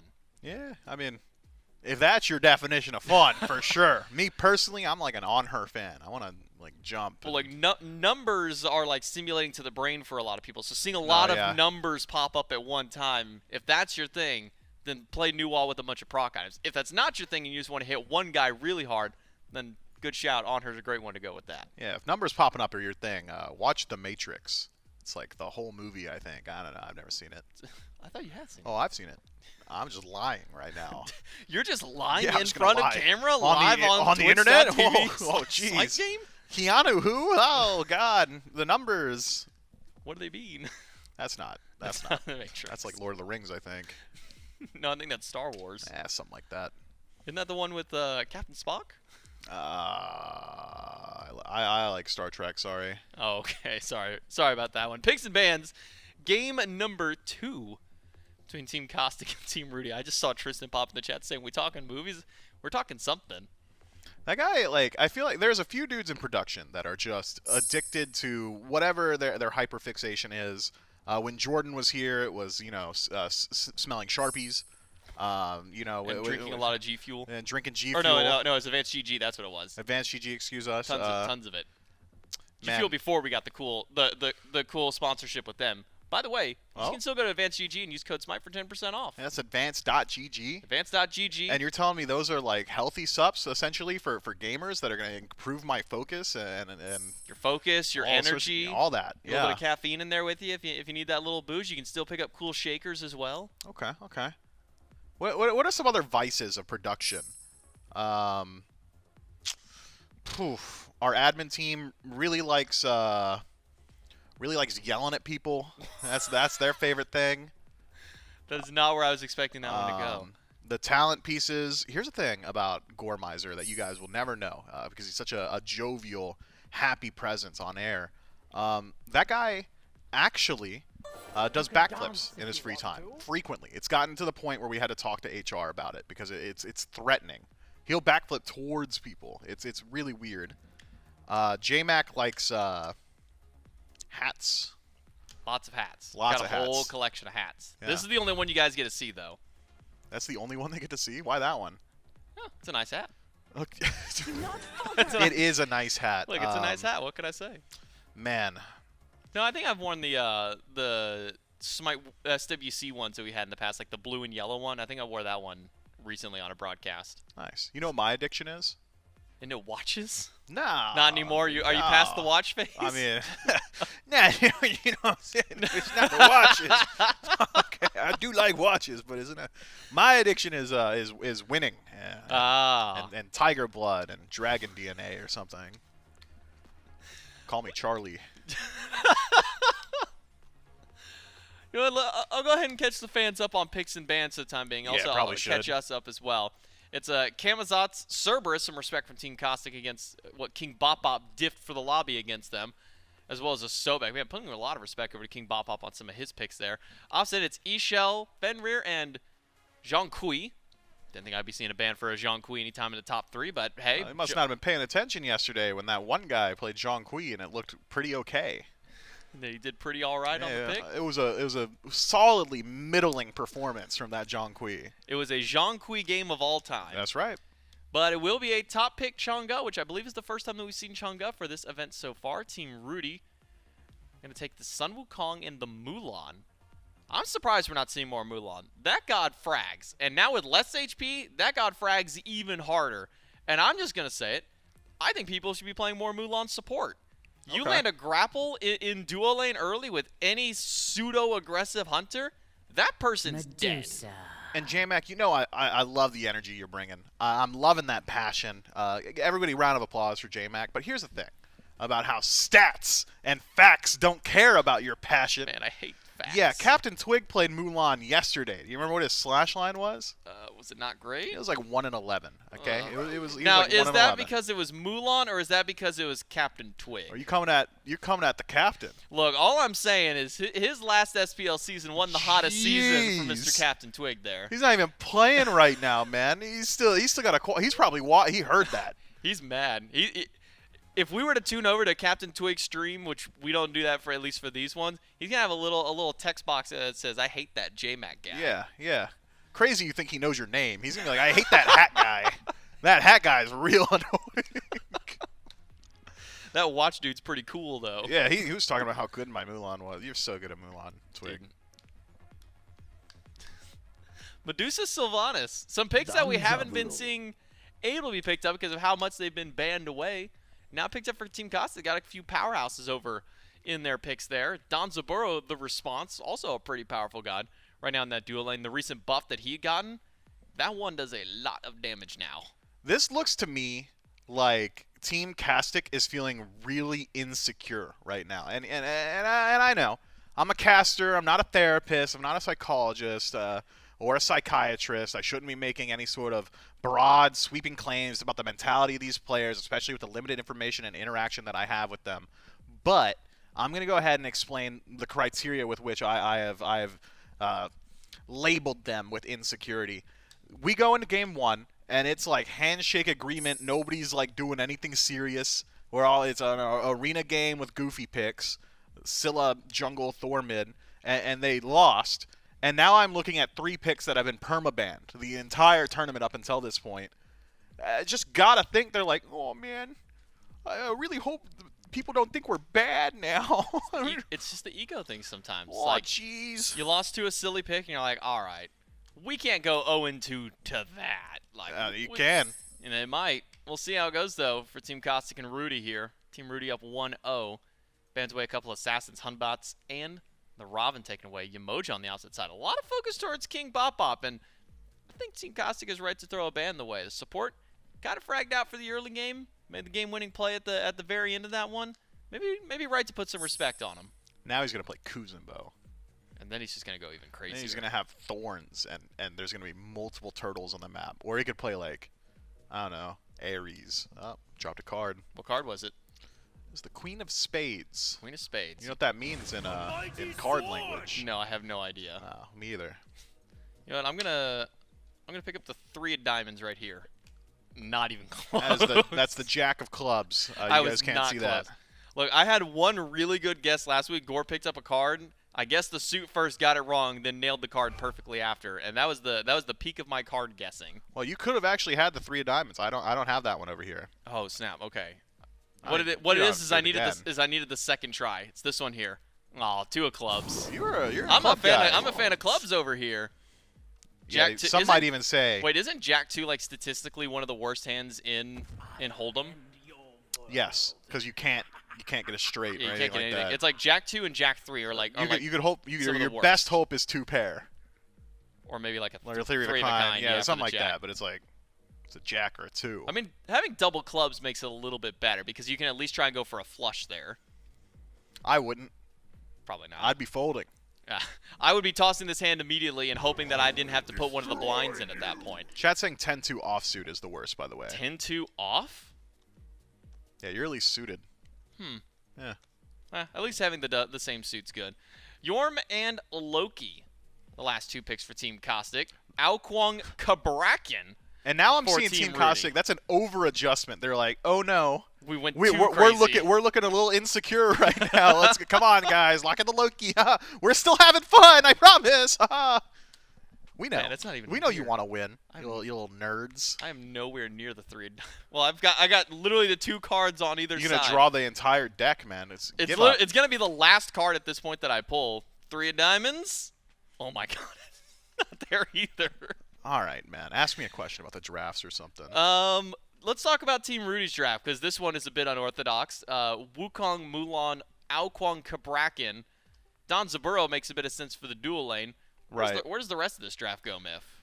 Well, here's the thing about how you're not exactly taking into account how powerful Alkwang mid was in your analysis. So you got to figure that one out. That's a 3 of diamonds. You found it. Took him a while. It's okay. I had to pick up the whole rest of the cards here to find it. All right. Kabrakin support. Danzaburo ADC. Alkwang Wukong mid. Mulan jungle. Alkwang solo. Okay. Yeah. It's not where I was expecting that one to go. Yeah, but Alkwang you know solo. what? I've learned I just need to throw expectations out the window when it comes to some of lane these doesn't have teams. beads? One lane doesn't have beads? That's right. It's a soul laner. Oh. You know he's gonna execute him. You can't execute a Jormungandr with Alkwang. Oh yeah. No, that might be the worst matchup for Oh, Alkwang to go into. Oh yuck. So... Alkwang jungle, hot take. Okay, Nope. no. Alkwang mid. Okay, that might be a hot take. Alkwang mid. Mulan jungle. Okay. Wukong solo. Okay. Chat, get in on this bet, man. Where are you guys on this? Chat, where do you think the Alkwang is going? We'll do a little softball for chat. Where do you think the Alkwang is going in this matchup? So far, It's I gotta haven't be seen mid. anybody say anything. It's gotta be mid. Someone's saying Sun Wukong mid. Well, we didn't ask about the Sun Wukong. We didn't ask for Wukong. We asked for Alkwang. Oh, dude, there's so many Kongs. Ow jungle, jungle, ow jungle. They're all thinking Alkwang's going jungle. Imagine not opening your third eye. That's so embarrassing. Not thinking a little bit more. What if this is just Alkwang in the duel? What if it's Alkwang's support? I sure hope not. Yeah, he doesn't really offer anything.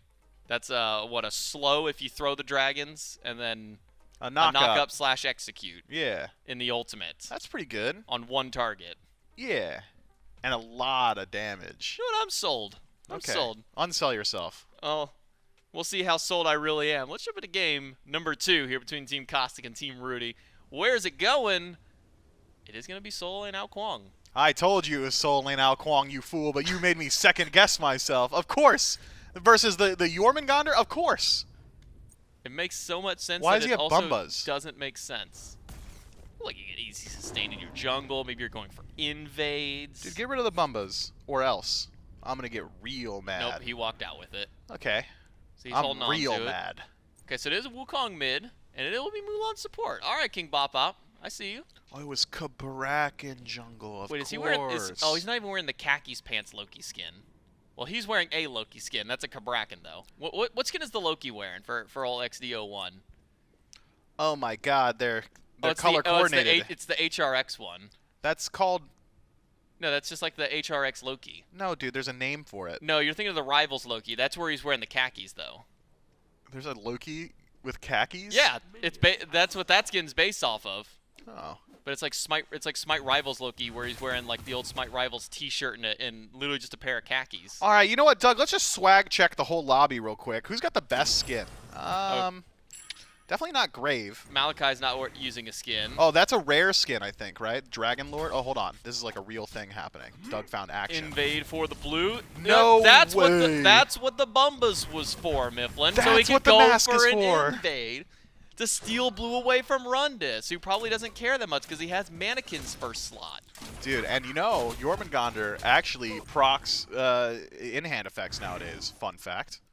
Dude, Rundis, give up, man. This is embarrassing for you. Oh, now he doesn't even get to steal that blue away. And you zoned yourself off wave. Oh, dude, He's and level Rundis' wave 2. 1 for some reason. Rundis' wave cleared first. Oh, That man. sucks, Rundis. I'm sorry this happened to you. Karmic's just walking him down. Kind of owning him right now. A little more damage. Not quite there. Karmic, get out of now, there, dude. Karmic, don't stick around. There's minion waves. Wait, Valo, first blood on a rat squid over in mid lane, and that's why you don't mess with the Wukong Kabrakan level 2s. Yeah, and everybody knows that about Wukong. No, Bob No, Up! Bob Bob no! Up! We were just talking about how good Mulan support is, and Oh. you've made J-Mac look the fool. I am always the fool. Oh, egg on your face, buddy.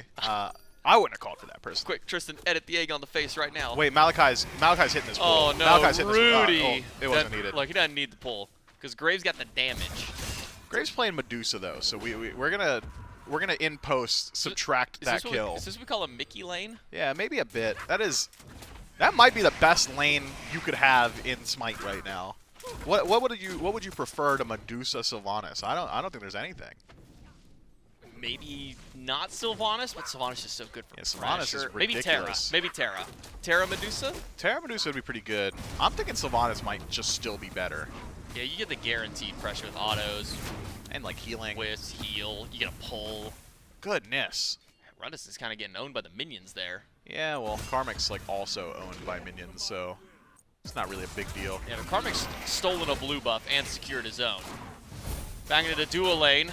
Not a fun time for Ruedy. Man. But in this spot, once Medusa gets that first kill, might as well pack up the lane, especially when Rat Squid's rotating over on Chunga jungle. Gotta be ready for that. Maybe one on the King Pop-Up. You need the The pull pull! from Malachi. He's got it. Double kill for Rat Squid. 4 up for Team Khastik. I mean, Team Khastik playing around their strongest lane. Now going for the double invade as well.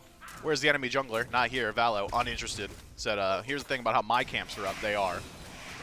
No defense to be had. Rudy's game is chalked, I think. Then again, Grave was in like the same position at like 06 at this point in the last game, and he made a. I think actually they had the lead at like level 12, so good for him. You know, Plenty of time. Yeah, It's only- we're 3 minutes in the game. plenty man. more Smite to be had. Look, if we were one patch ago and this happened, It'd be over. The game would be over. It'd be GG. That dual lane, they're cooked. They're not coming back. You're waiting for 35 minutes for something to happen. But now Bop-Bop's going to solo them and steal both camps. Rundis is going down. Oh, he's here, dead, Doug. He's stunned dead. We out. know. Get us over to the Bop-Bop thing. Does not have anything going on for him. King Bob hit by the knockup. Surrounded by a 2. Pops the Thorns. Good grapple. Whew, damage from Thorns really starting to hit. Oh, Bop-Bop. Unfortunately, Petrify slows down. Does a lot. Rat jeez. Squid killing spree.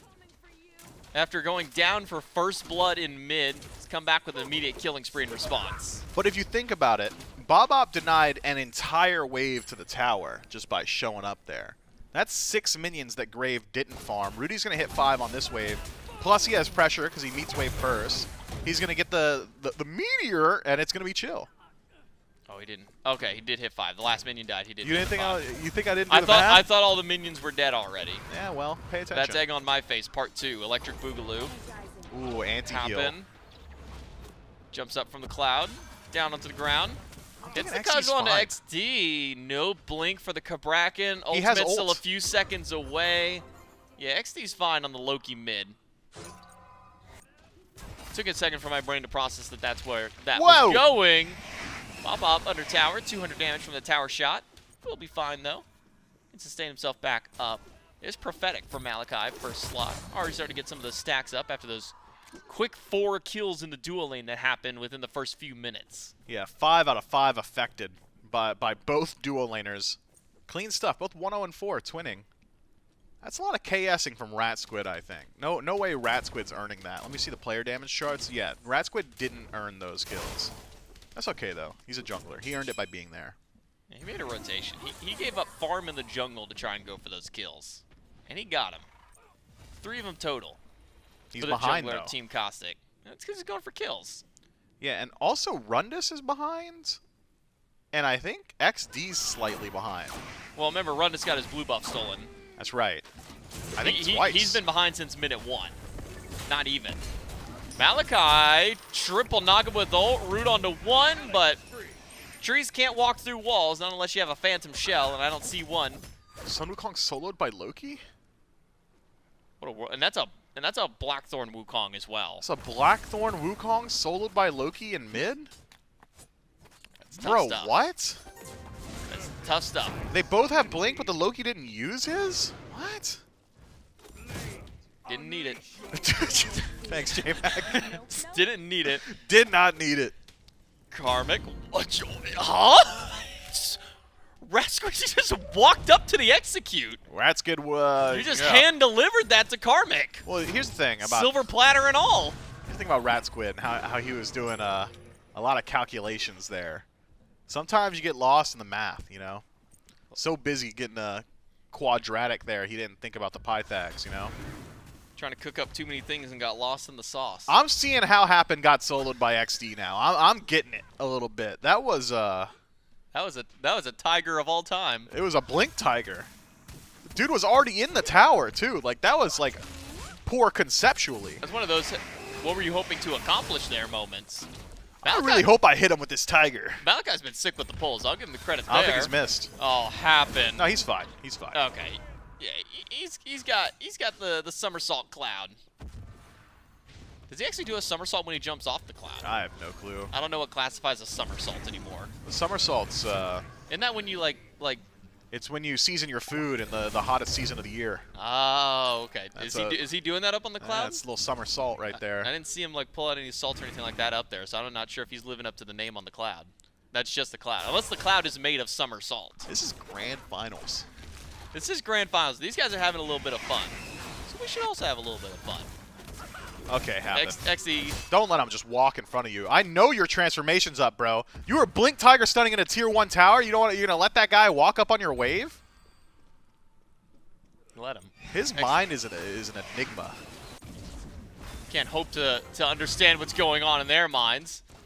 Rat Squid wants revenge for what happened earlier. He walked into an execute, so he decides to blink under tower for that kill. He's hitting this pool. Yeah, Gets the beads. Yeah, give me your beads. Easy beads, hold on. Taunt from the sake bottle, double knock up from Malachi. Grave goes down. Did Ruedy just rocket ride into a wall straight up? That's so sick. This guy is so real for that. Kill on Malachi? No, needed more than just one of the money bags to hit that time. Malachi's gonna kill him. Throws out the sake Watch this bottle. pull. Malachi? Does he got it? Oh, you turned around. Well, at this point, you don't want to pull. What, were you pulling Casper at that point? My man was gone for years. It's cool. It's cool. XDO1's got the kill, though. It was to distract Ruedy. You know, Rudy's Ruedy vision, was so baffled that the fact that you tried to pull a ghost. His vision's based on movement, so he just tracks that vine, and he's not looking at the Loki coming his way. Rat Squid, 2v1, make that 2v2. XD is here. Ultimate available for the Loki. Oh, God. Rat Squid jukes out Somersault Cloud. Shadow Jump Q? down. Is that you? Heals back up. XD. Happen the didn't even decoy try. off. He didn't even come back to help, James. Just left. He said, well, I missed. My ankles are shattered. I'm just going to limp away. That's the ADC. He's over at solo Get him, taunting. Valo.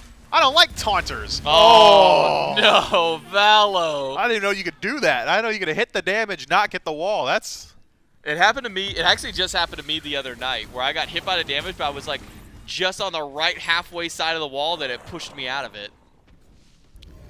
Well, I'm going to look at the top of the screen for the first time this game. Let's try and figure out which way this is going. It's Khastik. It's going Khastik's way.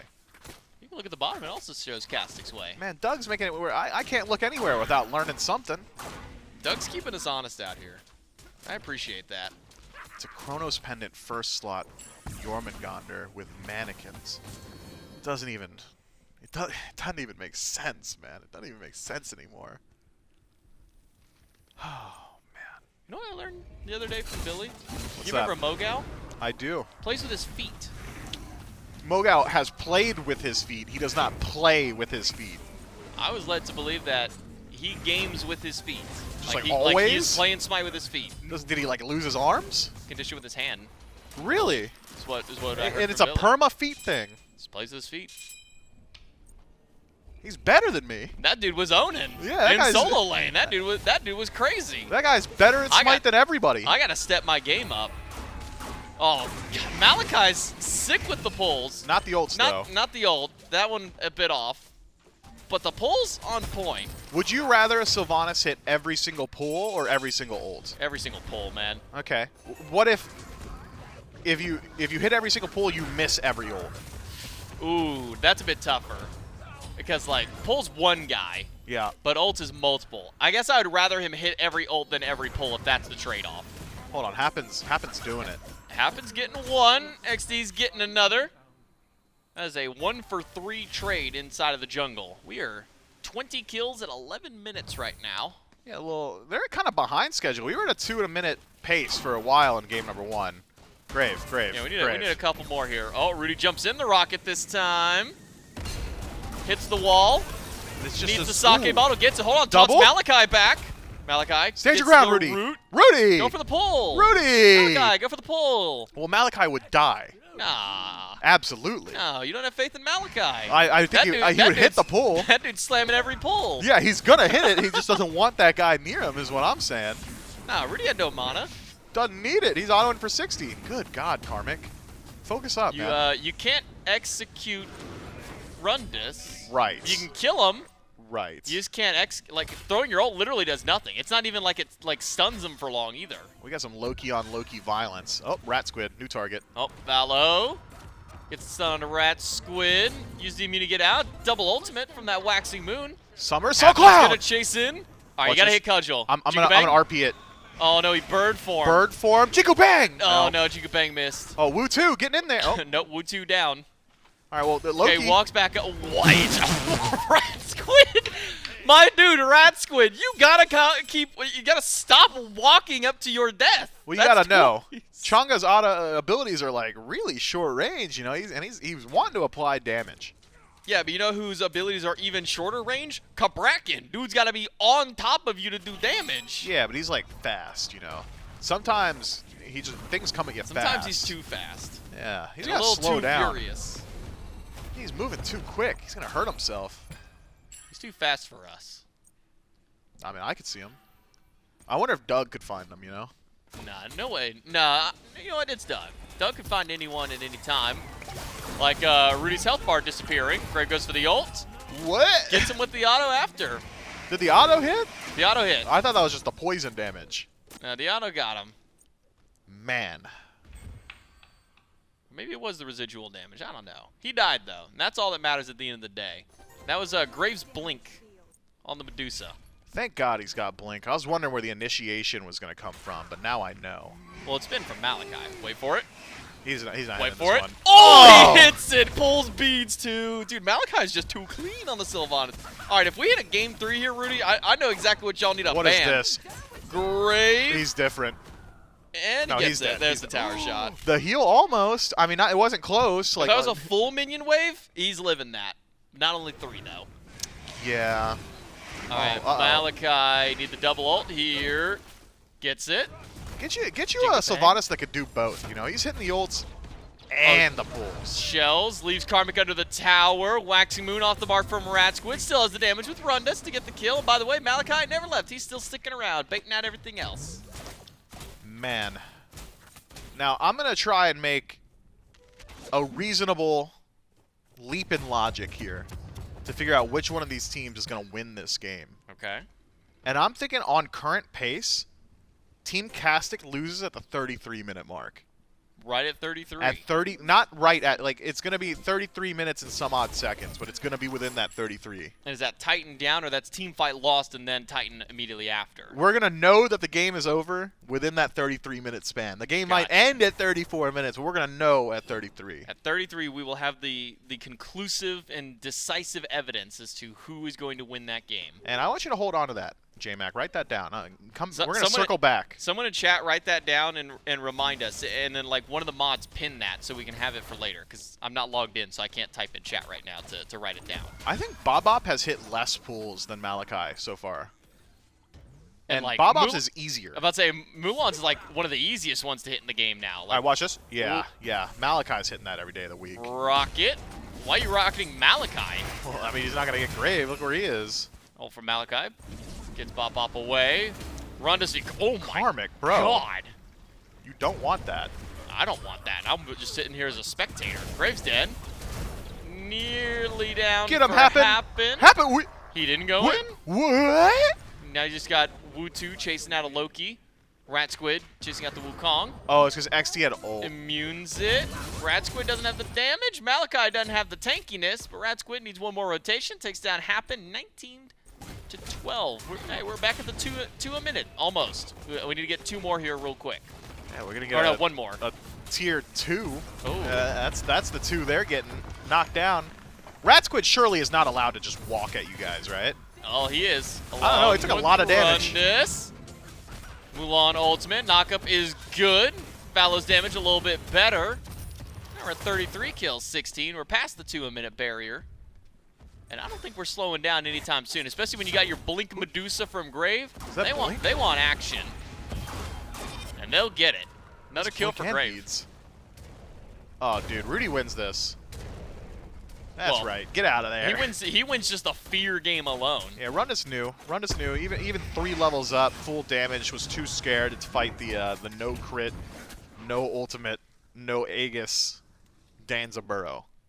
Rudy, you might want to go back to base sometime. Get your second relic. Dude, Happen is just... He is tiger happy. He's hitting the We were talking about form. tiger blood earlier. And Dragon DNA. Happen's got that. Winning. Killing them bastions. Didn't even kill that one, actually. He literally tigered the bastion and walked away. Dude, they've caught up in gold, Team Ruedy has. It's We're that not- tier 2 towers, the Pyromancer. Yeah, but Miff, we're 16 minutes early. Yeah. I'm telling you, look, they're catching up. It's going to take a while to get the lead. Oh, let's go. We actually got it pinned in chat for us. 33 minutes. 33 minutes, yeah. And remember, that's not when the game ends. It's when we know who's. That's when we know the result of what will happen. That's right. The game could technically still go on even It could longer go to an than that. hour, but I'm going to know But at 33 we'll know minutes. at 33 who the winner is. Oh, jeez. Malachi, Ratsquid, big whiff. Rudy couldn't get into the rocket in time. You know who hasn't had a big whiff? Malachi. He just whiffed the pull. Nah. I didn't see it, therefore it didn't happen. We were on him. Nah. No. No. no. That didn't happen. That is false information. Gold Fury started up for Team Khastik. Grapple hits Malachi. Gold Fury still not dead just yet. Team Khastik do get it. Double knockup. Root hits 1. Malachi goes to the pole. Pulls Valor right back in.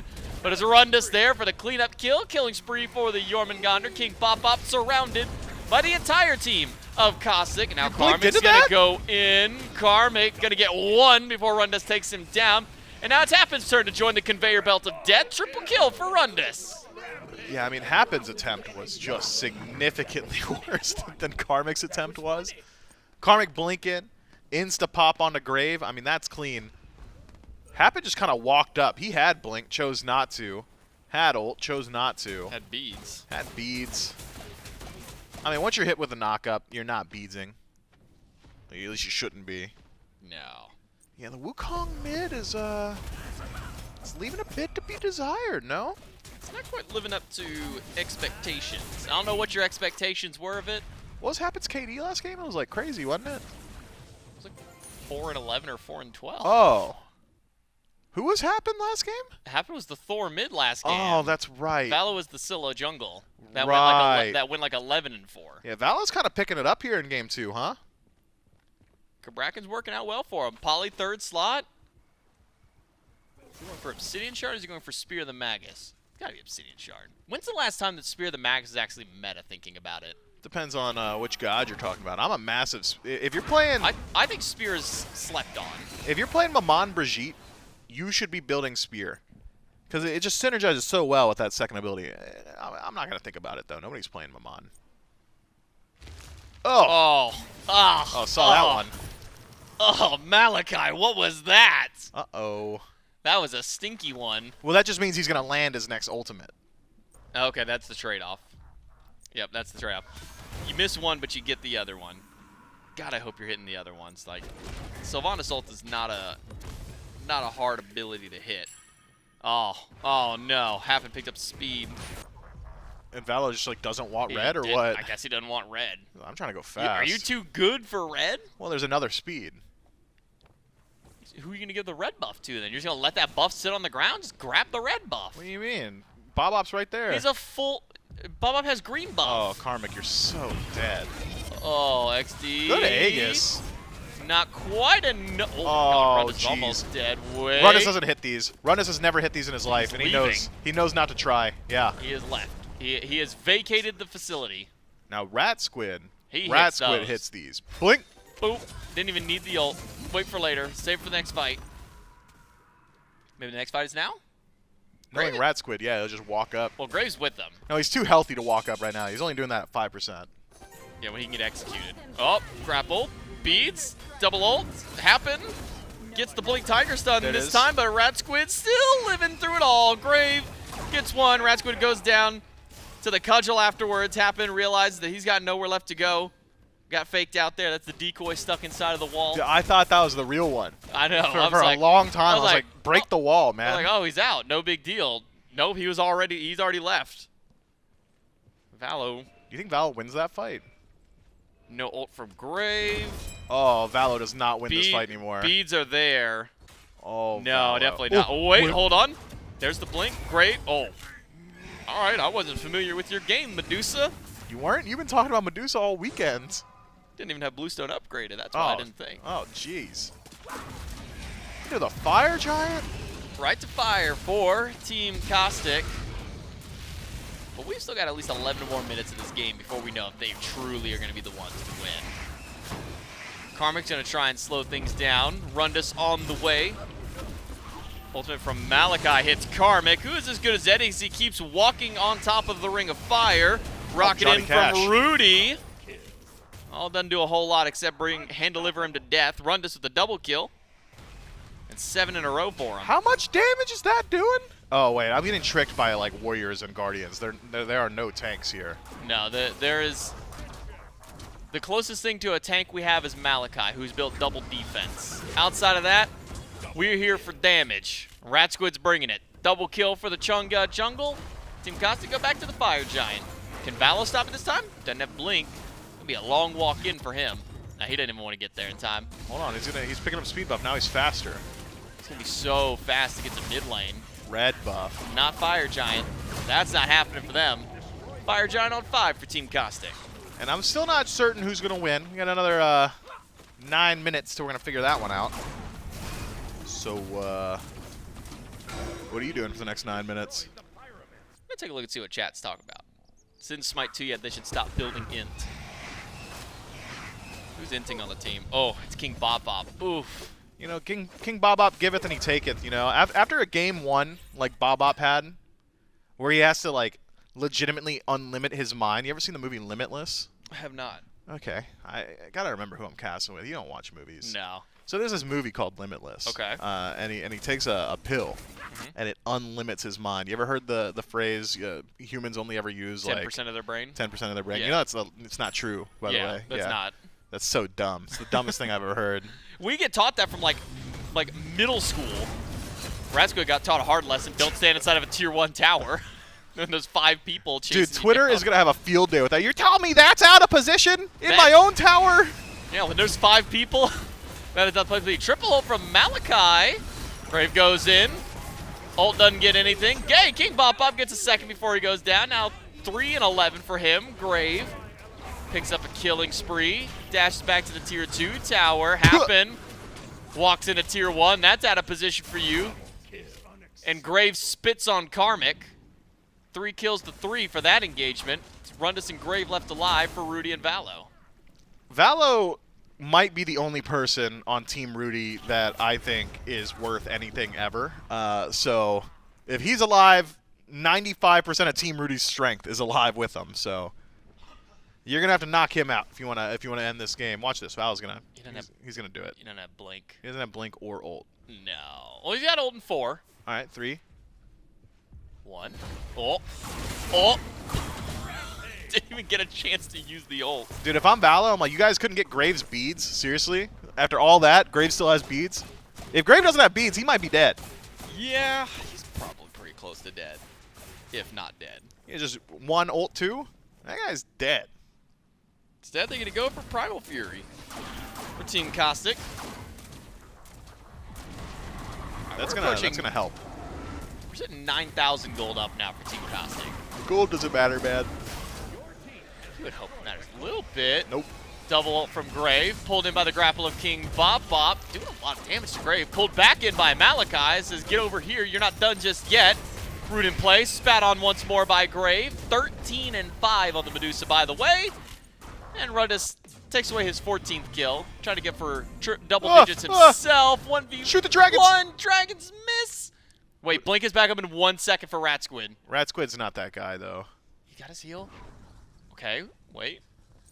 It's the ultimate mind game. Water illusion in place. They'll never see it coming. Right. Except XD. He saw that one coming. Goes for the kill. Dies What after. hit XD? Happen did. I don't think Happen did all that. What else hit XD be on the way there? It had to have been Alquang, like the delayed dragon +3. Oh my god. Oh my god. Knock up. Wall. I think you need to stop going for Grave, man. It's not working out well for you there, Valo. Hold on. Double Ox. Spit on once more. And Rundus has now hit double digits for the kills. He next need to step it up. He's only sitting at 7 right now. Oh, Oh, man. King Baba, preemptive Thorns. Gets It's some not good working. damage. It almost killed. He did more damage to Grave than Valo has. Okay, Graves dead. Bob up on the chase. Okay. Pull to the wall. Grapples against the wall. Ult's coming up That soon. is a fast tree, man. Show me the ult cooldown. That is a fast tree. He runs into a Chunga. That's, well, 3 doesn't matter. seconds. Doesn't matter when the ult's coming up when you're running a Rat Squid. Hold on. Rat Squid's got nothing left in the tank. Doesn't have his blink. No, he does have his blink. He could have chased that one out. Look, Ruedy is walking up. You have Rundus with you? Blink at that guy. You know, Karmic's on the way. Never mind. Leave. No, he should have blinked. He should have blinked, and he still can. Karmic's just gonna blink in and die, I think. Yeah, it has not worked well trying to go for one of these carries. Oh, and he gets spotted just because you can't sneak away from a Jormungandr. He got counterpicked. Is what you picked an Alquang into Yorm. You counterpicked yourself. That dude can see you in stealth. Yeah, he's got echolocation or something. He's like a dolphin. I thought it was great white sharks that had that. What? They got eyes, man. Don't dolphins also have eyes? You ever seen a dolphin before? All right, hold on. Let's now pull it back up. I gotta figure out the nomenclature here. It doesn't really talk about how he It just does says firing this while invisible reveals Jormung. No, that's firing it. Gains predatory vision. That's a weird way to word that. Bro is hunting. He's hunting for them targets. Sees you when you're sleeping, when you're invisible, but only if you're in range of him when he does that. Fire Giant, Team Khastik, we're approaching 5 minutes left till we know the conclusion of who's going to win this game, Mifflin. Yeah, I mean, it's still up in the air, so... It could go any way, honestly. It really could. It really could. Gotta just wait a little bit, I think, before we can make any clear decisions. That tower doesn't matter. Towers go down so easily anyways. Yeah, they got nerfed. Phoenixes respawn too. Like, killing those isn't enough. Yeah. Third of Karmic's health. He got spit on. Literally, they got the spit cough. They got Medusa Yorm. They're spitting on King Pop right now. Ratsquid takes the kill though. 12-7 for him. Rundus in the World Serpent. Where does he go? To the back line with the rest of the team. Blink in by Grave under the Phoenix. Ruedy under fire. Valo dead. Ruedy following, but Karmic picks up one before losing his life. Happened the last man standing, and only for a short while. If they're ahead of schedule, we're not supposed to know for another 3 minutes what happened. We still have no idea, J-Mac. It could go anywhere. Anything could happen.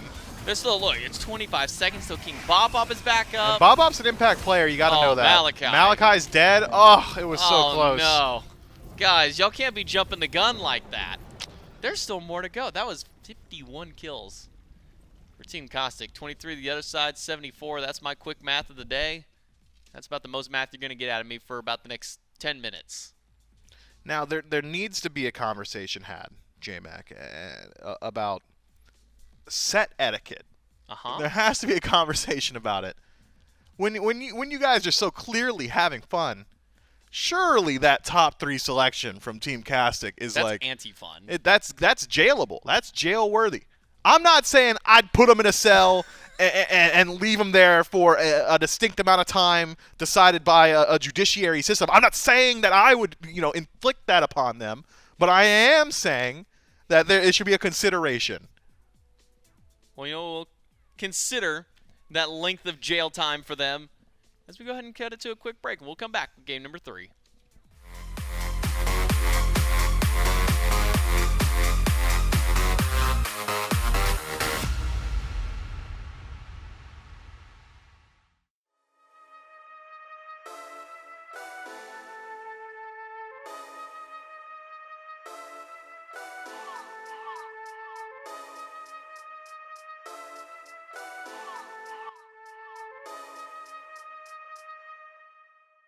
Dripping Aquafina, I'm sipping 15, kept a weapon on me. Flow make digits, I'm my business, stack chicken like what it's gon' be. Crew in the cut, AU want us, red run when I tell a peace. Love is love. Love is love. Adios. Bendo with the switch again. Boy deliver like he heffing. Core with digits, give him estimates. Summer sauce for my Benjamins. I got what you need, baby. Skirt the Chevy, make a scene, baby. LABB been the team, baby. Been Papa, word the G, baby. Look, lab till I'm finished. Had a handful of lemons through the hand. Got a bag, now the hands in the business. For my hand, it's a ticket. Talking Mazda for the biggest. That's a comma and a comma and a comma. Gotta get it. I've been playing with the minutes that they been shoulda gave. And I'm flipping every digit that they been shoulda paid. Had to find a way to get it. No, this isn't what you made. If I ever wanna dip, then I'm brink with the blade. And I'm brinking a blink on the brink of some dumb shit. Watch how I move, cause I know the brink's coming. Watch for the blues, cause I know that they dumping. Nothing in my view, so it's hush on discussion. Hush on discussions, you know what you need to. I keep it in the fam to let you know that I don't need you. Y'all cats be see-through, heading out to peace. You been king, I'm regal, got it in my Abisu. Came through tripping Aquafina, I'm sipping 15, kept a weapon on me. Flow make digits, I'm my business, stack chicken like what it's gon' be. Crew in the cut, AU want us, red run when I tell a peace. Love is love. Love is love. Hold up with it, got my back on Pippin. I'm back in kitchens with the tray. Windows tinted like how black my skin is. Scoop the shorty in it from a J. Swish, she got vision just like any women giving me the kitten. Way before the riches, nothing more to mention. I could light a block of powder over glisten. Foreign on my body, that's a Gora linen. I came through tripping Aquafina, I'm sipping 15, kept a weapon on me. Flow make digits, I'm my business, stack chicken like what it's gon' be. Crew in the cut, AU want us, red run when I tell a peace. Love is love. Love is love. Adios. Love is love. Love is love. Adios. Love is love. Love is love. Adios.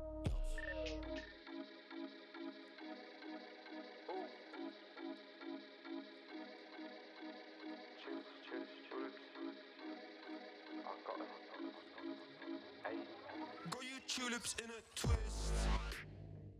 Hand up boss like communist. No, I can never ever get back all the things I missed. But I'm that man that think you got the gist. Got your tulips in a twist. Hand up boss like communist. No, I can never ever get back all the things I missed. I'm that man that think you got the gist. Couldn't sip it flipping too hard, so I'm wanting for two. All these things blowing up my phone like, where are you? Only ever got time for one that wants my boo. Cause the bum bum bum bum bum. If the love ain't true, stay out of my face. Ain't no way you're winning this race. Look like a fool when you're trying to keep pace. You don't even stand a chance keeping up anyway. Hey, hey, hey, I'ma spare you the pain. Keep this memory out your brain. Can we leave this drama for a different day? Got you tulips in a twist. Hand up boss like communist. No, I can never ever get back all the things I missed. But I'm that man that think you got the gist. Got your tulips in a twist. Hand up boss like communist.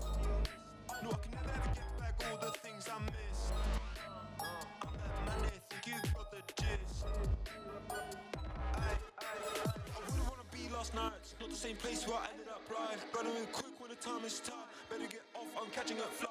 We're on the rooftop, you're still inside. You gotta move some, get that pride. I said, you said, we said, who said, she said. I could be a last lifeline, covered like a beacon. Better not leak, not up the slide.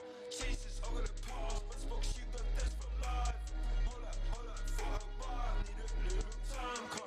Let me catch it like that. I didn't try me to just smile. No, no, no.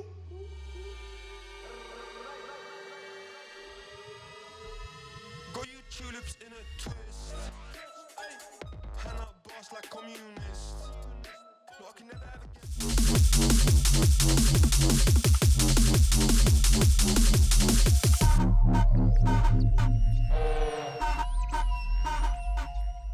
Welcome back to the grand finals of the NASCCC.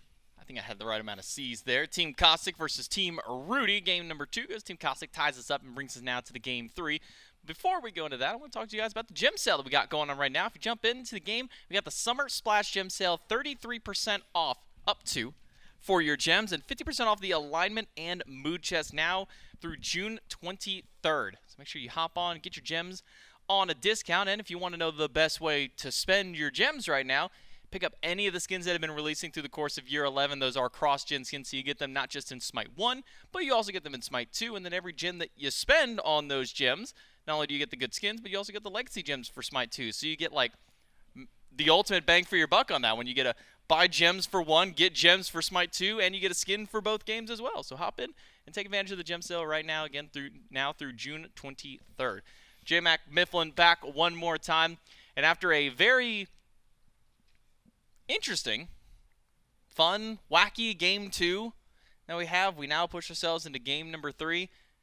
But it didn't seem all happy, fun, sunshine, and rainbows for Team Khastik. They went with a pretty try-hard top 3 in order to try and lock themselves in a win here for game number 2. They do just that and now push us to game 3, Miff.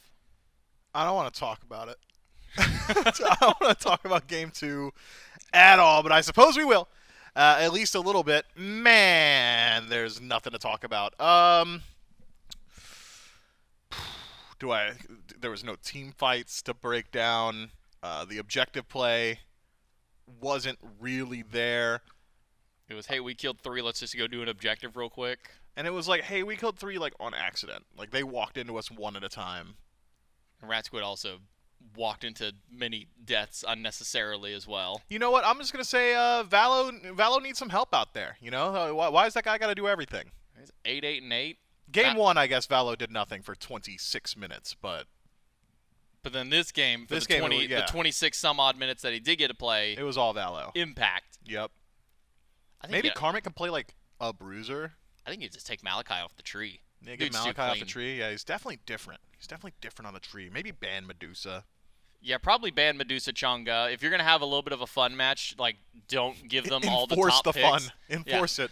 You will have fun, or else. Like, if you're not going to enforce a gentleman's agreement with each other, then you just have to go with the bans. Are you saying that these players are colluding? I'm not saying that. And those words did not come out of my mouth. Yep. Just saying. That's what my lawyer said when I was talking about insurance fraud. It's like, I didn't say fraud. I didn't say to commit fraud, but if you do, I didn't hear nothing. It's just like you're going to want to break your valuables a little bit better than that, you know? Did you ever have a parent where if they said yeah. if you wreck the car, total it? That was my parents. What? Yeah, my parents would always say, like, if I got into a car wreck, don't just like Don't get, just- don't don't just have think a it. small fender bender. It's going to cost more money to just fix it than it is to just total the car out. I'm imagining you accidentally like tap someone in the back, you know, you just like you didn't brake fast enough and you're like and throw it in reverse and just blast them. That's insane. Your parents are psychos. It was always my dad who would say that too. Your dad's like, I'm "All pretty right, sure buddy, he go hit a tree." Like, I'm sure he was. Funny story. I had a friend who hit a tree in a parking lot. He folded around There was it. no other cars in the parking lot. He swerved to miss something and hit a tree in an empty parking lot. I don't know how he did it. That's impressive. That's impressive for sure. Game number 3, picks and bans. What are you doing with your cards, man? What's going on I don't over know. there? They're just out. I got the ace of hearts now and the ace of spades. The camera angle's crazy. We've got like and a bunch of cards hold on the desk. And I got the ace of diamonds. That means you only got one ace in your deck. That's You the got ace of clubs. that's the ace of my sleeve. Oh. Pulled that out of his sleeve. Y'all didn't see it. It was a crazy magic trick. Imagine that. Is this like all one deck? Yeah, this is one deck. Oh, okay. This is not like regulation. Like when you go to Vegas in January, they play with like 4. What are they going to Vegas for in January? For the Smite 2 Founder Series LAN. And they could play in that? They can play in that. How's that work? Smite2.com. I'm genuinely asking. I have no Buy idea. a Founders Edition. Okay, gotta buy that. And you play in the Founders Well, Series. the Founders Edition comes with some pretty cool goodies. Yeah, you get like double your legacy gems. You get depending on which tier I got you $1 million buy. already. I know. Yeah, you get twice that much. Oh my God, 2 million? 2 million gems that you That's get to a big spend in Smite number. 2. Depending on which tier of it, you get a really cool skin along with it. You always get the Kakadam and Ymir skin. God pack maybe. God Pack, I mean, that's the big one there. All gods in Smite 2 forever unlocked. Access to Smite 2 early. It's literally the best deal in gaming. Like, even just buying the base Founder Pack of Smite 1, and then if you get the Founders Edition for Smite 2, like, that's the best value in gaming. You spend $30 one time even for the lowest one, and you get what will be upwards of 100. I don't even know how many gods we're gonna have by the time like all the Smite 1 gods are in, but let's just say around about like 150 gods that you get for spending $30 at one time. That's a deal. God, I love a deal. A good deal at that. Oh, hey, Not look. just any deal. Look what's been no longer permabanned. Eshell. So now it's Oh, Team now it's Rudy's Ruedy. turn. Oh, okay. no. All Okay. right. What's the cringiest selections that we could figure out from here? Okay. Okay, well, no Chunga. That's taken away. No Medusa. Good on them. Maybe like Charybdis. Charybdis. Charybdis. Hercules. Okay. Okay. All right, we're having some fun. Maybe. I don't know. Maybe not. Is Hercules fun right now? That's for you to decide. I don't play much Hercules. I wasn't talking to you. I looked right at the camera. Oh, okay. Good. Chat, how fun is Hercules? For you personally. And chat, don't type until you've all agreed, because I don't want to have to read through a bunch of disagreements in the chat. Hey, he's super fun, he's unfun. Take it into DMs, figure out how fun he is, then come back to me with a consensus. Let's Team Khastik go for a last pick here of their top 2, I should say. If you want lane pressure, you just go Charybdis for dual lane. Charybdis or Heimdall. Maybe you want to go with maybe you run the Danza, take it away from Ruedy. The Ruedy did get a little bit bullied. That was against the Medusa, understandable. That god is crazy. Did we see the Serb back on the opposite side there for Team Ruedy? Give it back to King Bop Bop. Okay, I was actually gonna say Terra Charybdis is my combo for a top 2, but it says Hercules and Terra. Oh, there is a Terra Charybdis just on opposite sides. There you go. And what are we gonna flank with that Charybdis? What could just be nasty here? Just real gross. Get a Thor. Thor would be good. Thor would be But real Thor good. in the jungle this time. Yeah, Thor in the jungle. Not Thor in mid. Big pref Thor jungle here.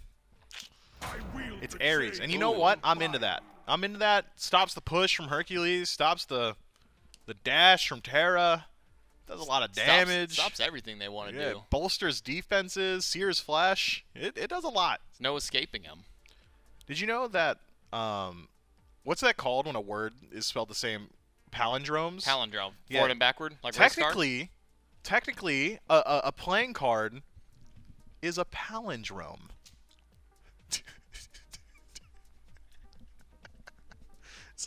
I think it works better if you use one that actually makes it closer to a palindrome, like this one. Look, it's the 'Cause same you're- up and down. But your club is we're up- holding but, the same But your one. club is upside down. Man. Oh, dude. The diamond though. Yeah, that's get the ace of diamonds. Yeah. ace of diamonds. That's your palindrome card right there. I think that's fun I think for everybody. I think anything until actually no. I think the entire diamond would be a palindrome. Let's see. That one. Yep. 3 of diamonds. That's palindrome. You gonna pull out the whole? King of diamonds. That's also a palindrome. They're all yeah. Look, the diamond suit is a palindrome. So if you're a fan of palindromes, get some diamond cards in a deck of cards. Man, it's been a day, huh? Wukong been a Sunday. Thorbans, Lancelot, and Fenrir. Fenrir's already banned.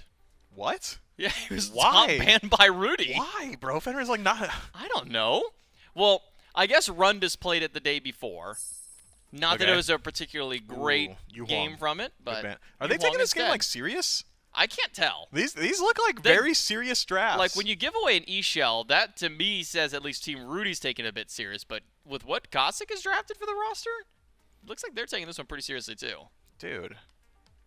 Now, what do you go along with this? You have Terra Chiron for your duo lane, Hercules over in the solo. Maybe we see a little bit of fun. Have Valo taken in the jungle if he wants to. Man, actually crit Hercules jungle now. Is Chinfu in this lobby? No, he's not, unfortunately. Dude. What's the point? Get Chinfu on your team. If Yeah, you I want, mean, if you want some switch it crazy up. Herc. Is Chinfu allowed to play with my guy SCC? He's allowed, as long as he's the only SCC on the team. Oh. Oh, but then he can't play his proper role because Yeah, he's a that's the jungler. rule. Yeah. So you'd have to throw him in like support or solo or mid. Are there any SCC SPL guys in this lobby? I These don't. are all SOC dudes. I think these are all SOC. I know that a lot of the members of Team Khastik did play in a qualifier. Oh, I've been informed that Grave counts as SCC, so that's their SCC member for we're really Khastik. stretching for Gray. Just hit him with that one. Goodness gracious. All right, so it is a Robin for Team Khastik.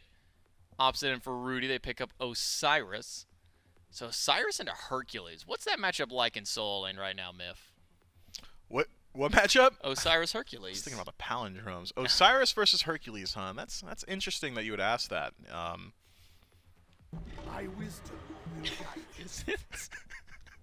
Is me asking? I think that's really a perfectly interesting. normal solo lane matchup. Is that interesting? I think that's a really good question, man. Okay. Would you like to answer it? Yeah, I guess. It's like gotta. Yeah. Yeah, I don't know. Oh, Grave even popped in chat to confirm he's SCC. Oh, dude, Chinfu's in the chat too. That's sick. Bunch of jokesters in the chat today. Is Damage Herc and Silver the only way to play? Damage Silver is fun. Okay, everyone. Sylvanas at level 15 is probably one of the funnest points of the game for Sylvanas. Why? Because that's when his passive comes online properly. And he gets 1 second cooldown reduction per seed pod. 40% cooldown, level Man. 15 Sylvanas. That's the life right there. I almost shoved you in a locker. You know what? Meet me under the bleachers after this. Yeah. This man's gonna. I'm glad I don't live near any lockers. Yeah, I'll avoid this- the bleachers too, This man. is crazy. Dude, Hunbots is actually really good right I'm now. gonna get a wedgie next time I go to the bathroom at this point. Dude, That's you already know. Why is Hunbots really good right now, Miff? He's just got high damage output. The thing about Hunbots on pre-9.5 revert and why he was terrible is because he couldn't kill anyone. He just couldn't do it. He was like really good for the ultimate, burning beads, this, that, or the other. But, just didn't have the damage. He's got the damage now, and he still has the same ultimate. It's pretty good. He can like be an assassin instead of an initiator.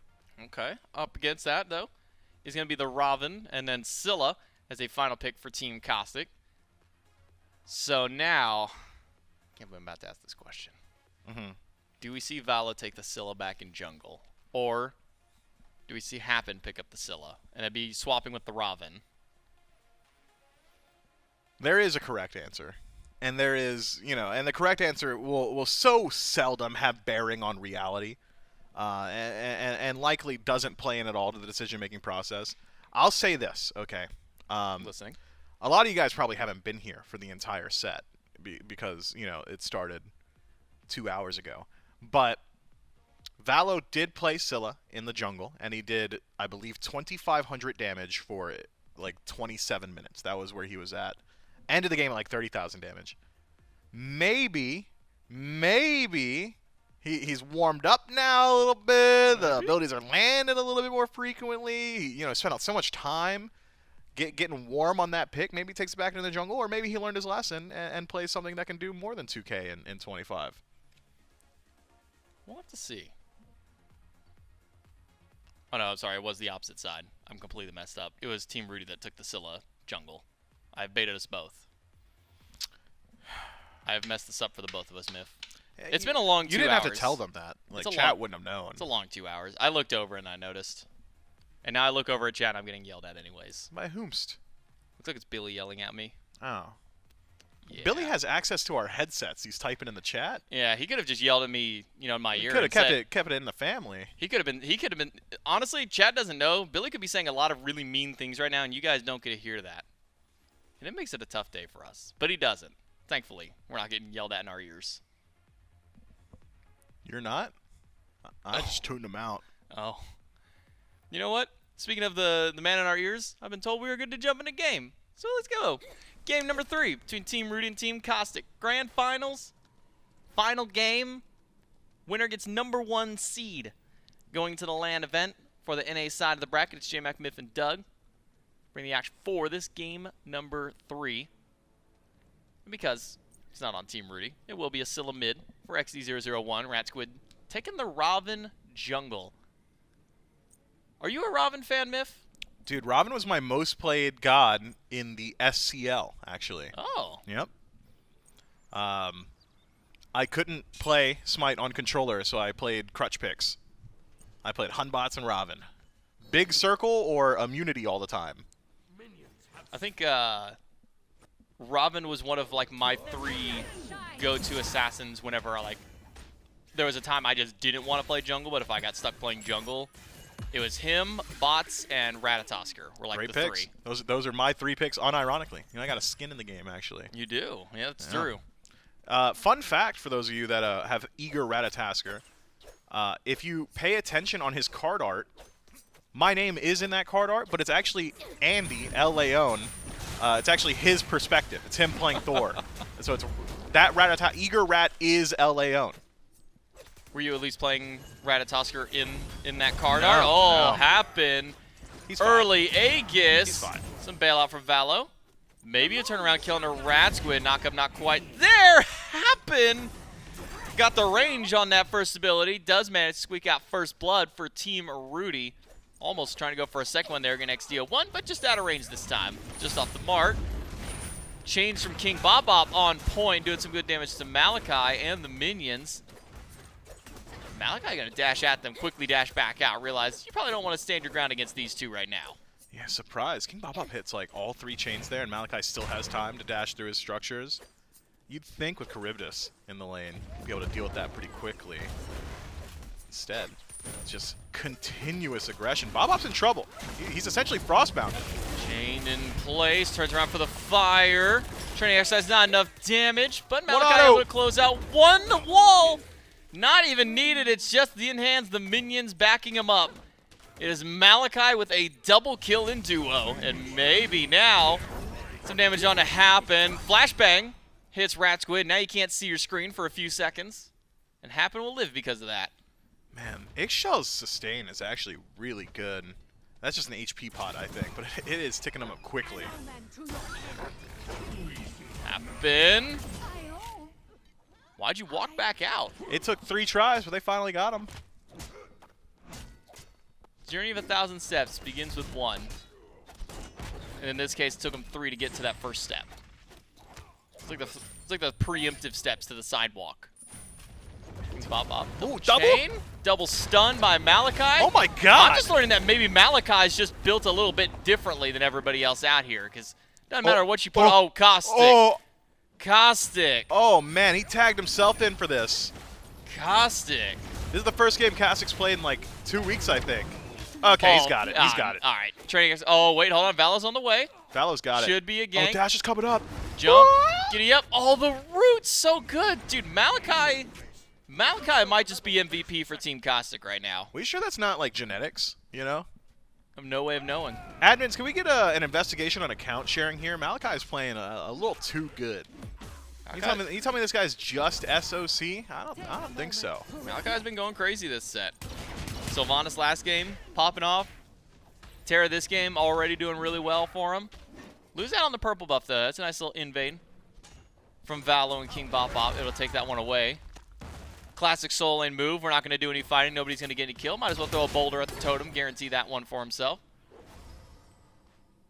4-1 already in the game. Feels like we're a little behind schedule, pacing-wise, but gold's dead even between the two teams.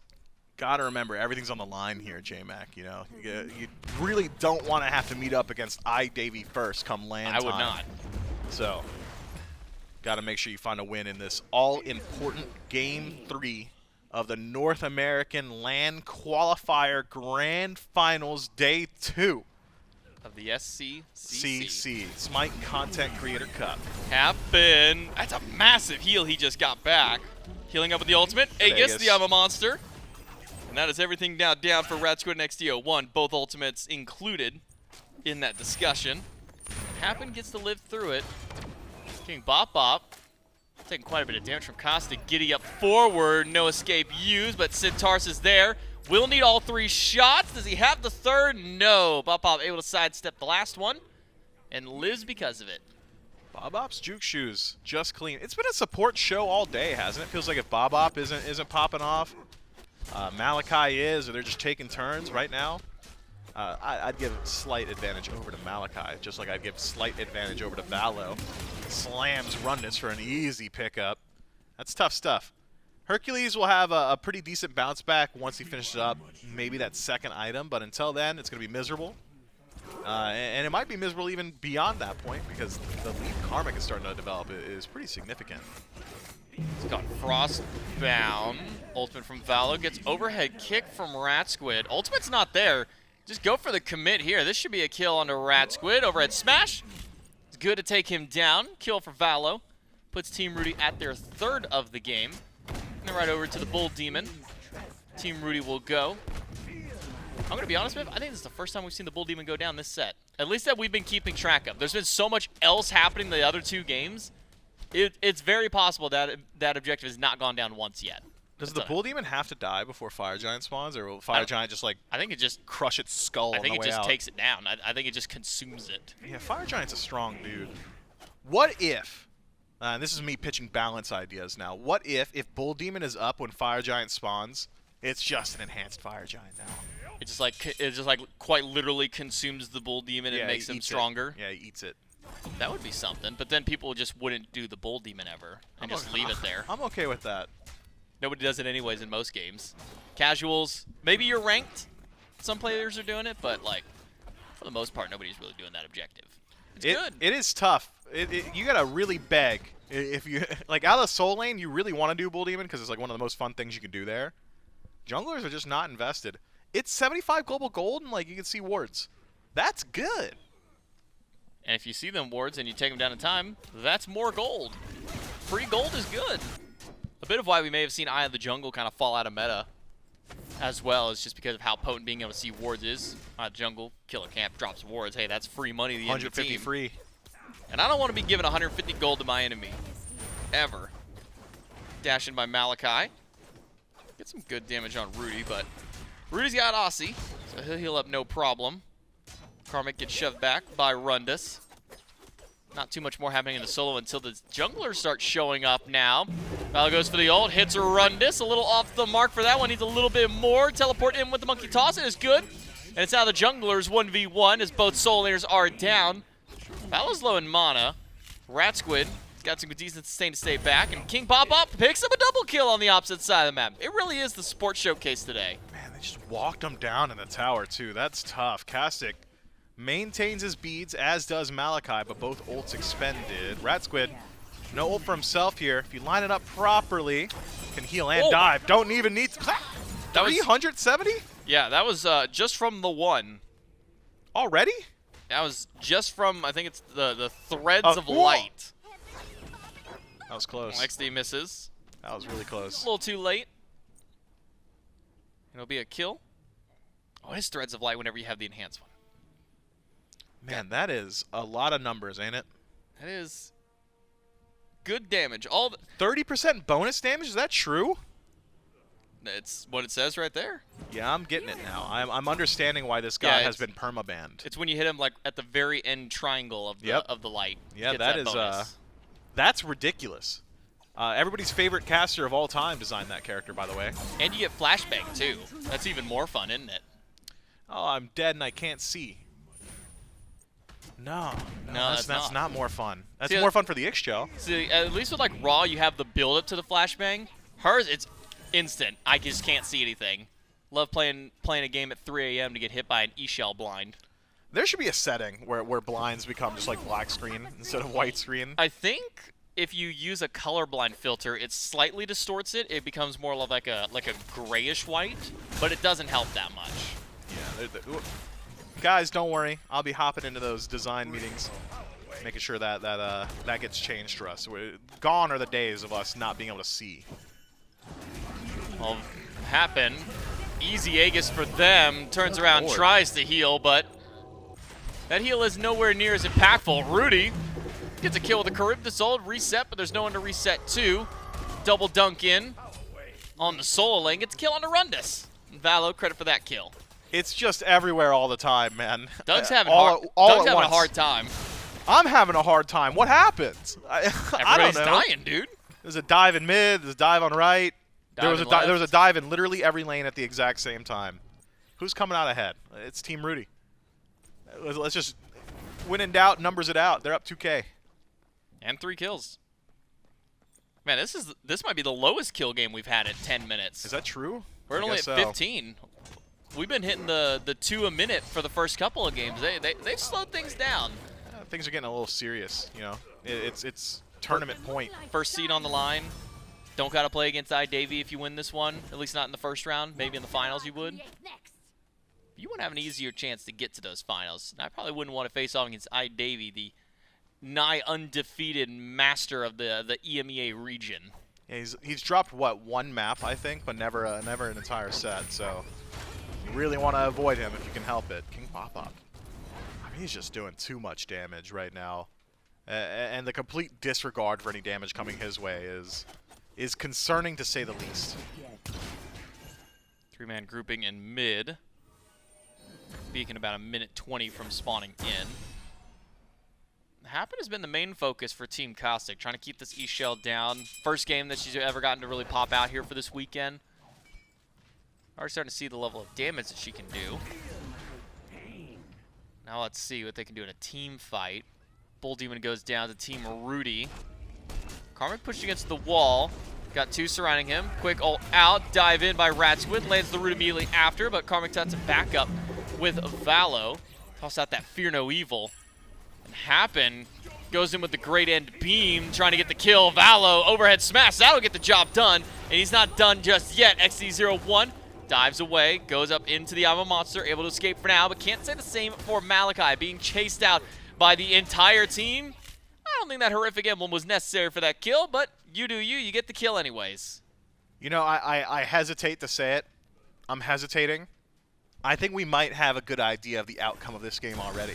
Really? We're Yeah. only 11 in this time. Yeah, Team Khastik comeback at the 33-minute mark. Oh, okay. I'm thinking so. We're back to the 33. Well, it's not going to happen anytime soon because we're 3 levels down in the jungle, 2 levels down in solo.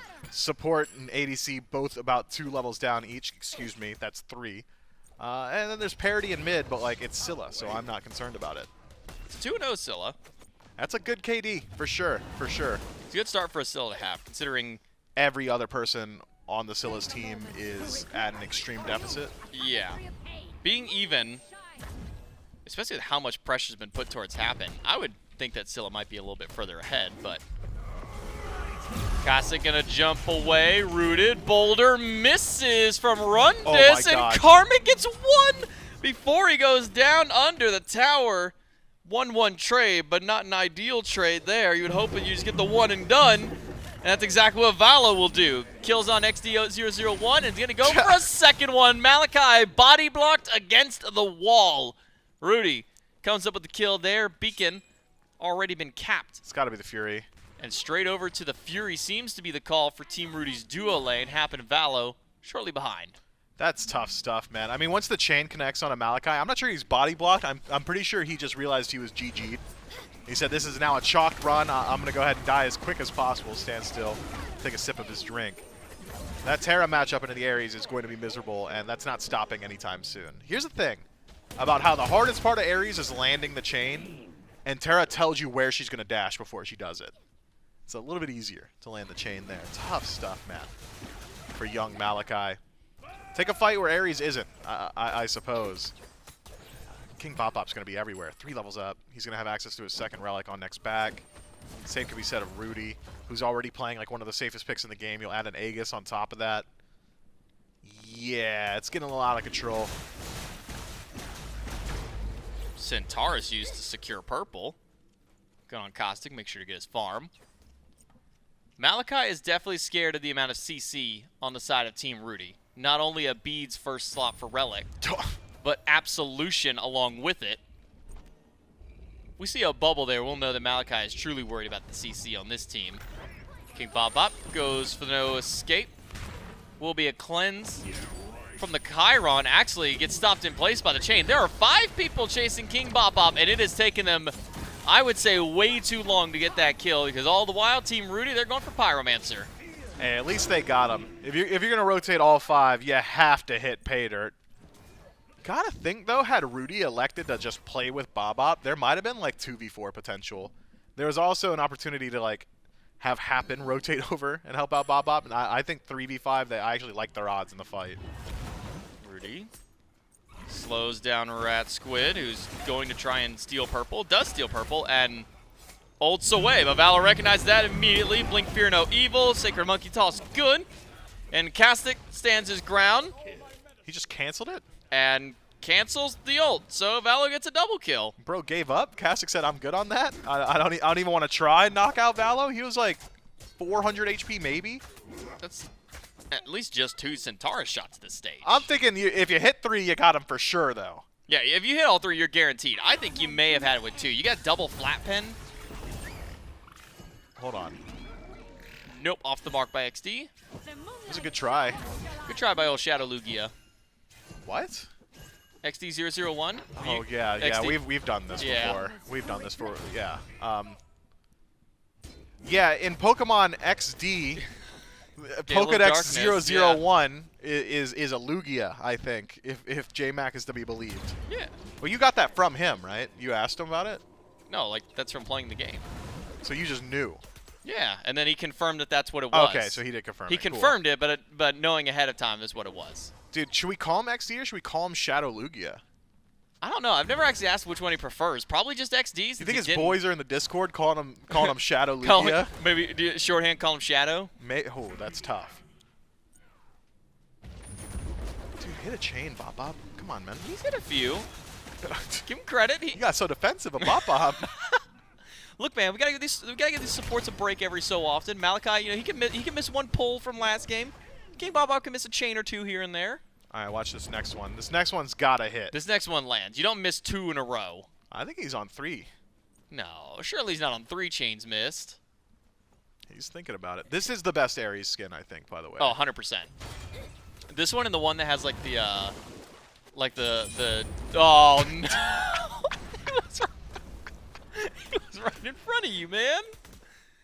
He was there. It was like a beeline. Blink over the wall from Rat Squid. Diving with the ultimate. Ruedy is really getting chased out here. There Turn it around, is. tries for the push, but overhead kick immunes the push.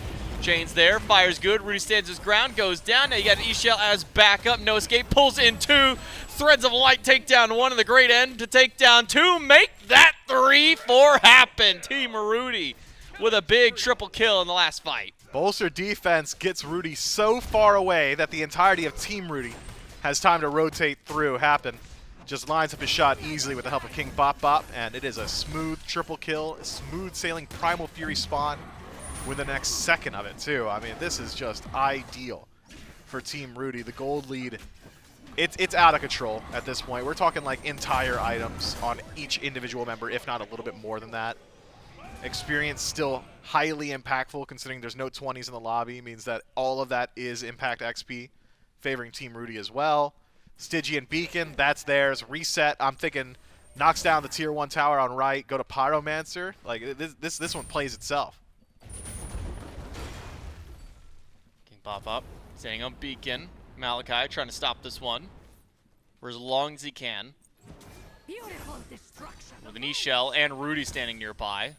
Probably don't want to stand by that Beacon too long. Tier 1 tower. Nearly taken down by that Beacon. Team Ruedy now sitting up with the 6,000 plus lead. Val actually loses out on the Shaman camp, but Ratsquid's already ulted to get away. Waiting for overhead kick to try and save him. Maybe the rest of his team, but not to be had. King Bop gets credit for one. I'm a monster off the mark from XD01. And then No Escape will pull back both. The wall not going to be able to stun them out. It's a dive in by Karmic, chasing down XD01. And Asilla will run as fast as they can, but Happen is along the way. Nearly has the damage, but doesn't have the distance. Karmic gets pushed under tower, but he doesn't care. He's going to walk right back in and get the kill. Boulder shuts him down. Misses Happen, who will still stand their ground for the meanwhile. Giddy up from Khastik just runs him right into the overhead smash. 9-0 for Valo. Ruedy goes in with the ult, doesn't find it, a little bit short this time. And Team Ruedy pick up 2 more, only losing Karmic, and they'll throw in a tier 1 tower with it. Our boy Shadow Lugia's got to hit those ultimates, man. The double pull, double push from Rundus into whiffed Scylla ultimate is maybe one of the most mentally crushing things I've seen all day. And I watched these guys get 80 kills in 30 minutes in game 1. So I've been mental boomed. That is tough stuff. All to say that they get the neutral objectives, Team Ruedy that is, immediately afterward again. Pyromancer goes their way. Tier 1 tower in mid also goes their way. The majority of the kills, we're approaching 10,000 gold. So early in the game as well. Double Runic Bomb in play. I'm thinking it's just time to go to Fire Giant. Do you see a bit of a grouping towards the central and right side of the map? It's taking a while for Team Ruedy to decide what they want to do. Do they start up the Fire Giant? Only the Hercules is relatively close. Scylla, maybe the next closest one, but not going to be a pull on fire just yet for Team Ruedy. King Bop keeping eyes on where Rundus is going. Ratsquid stealing away speed buff from the enemy team. It's going to take him a while to come back through. In fact, carry, jungle, mid, they're all on the left side of the map. Yeah, finally, Fire Giant started up now by Team Ruedy. Malachi has called this one out. Garunda should be on the way. Fire Giant half HP, but I think that Team Khastik might just be giving this one up. It's going to take a boulder from Rundus to steal this one away. Tosses it out there a little bit early, and Team Ruedy will get the Fire Giant on all 5. I mean, that was dangerous. The bomb was a little off the mark. That might have legitimately stolen. If it were just a half second delayed. Malachi, he sacrifices his life for the vision. Unfortunately, Rundus unable to fulfill that vision. He's not able to steal away the fire. But all the while, Team Khastik do the most they can on map. Tier 2 in mid, excuse me, that's not going down. Tier 1 in left, though, that's free gold. Tier 1's down. King Bop just going to walk up, drop a Runic Bomb on the mid bird, and take that one down. Team Ruedy now playing with a 9,000 gold lead. Starting to push up the minions on the left side is Karmic. That way the rest of the team can start grouping up and get ready to take down the tier 2 of that duo lane. Your prize after, should this tier 2 be the last thing that they siege for, at least on this attempt, or at least for this moment, you have the Oni Fury to fall back to. Recently respawned on the map now. And it seems that's the direction for Team Ruedy. Oh, they got a shop. Got to make sure and buy in the jungle. Wait, keep your eyes out, Team Ruedy. They're stepping up. Team Khastik might want to take a fight. Karmic walking forward. Valo jumps, blinks. Got the Fear no dash. evil. Gets beads and Aegis from Khastik.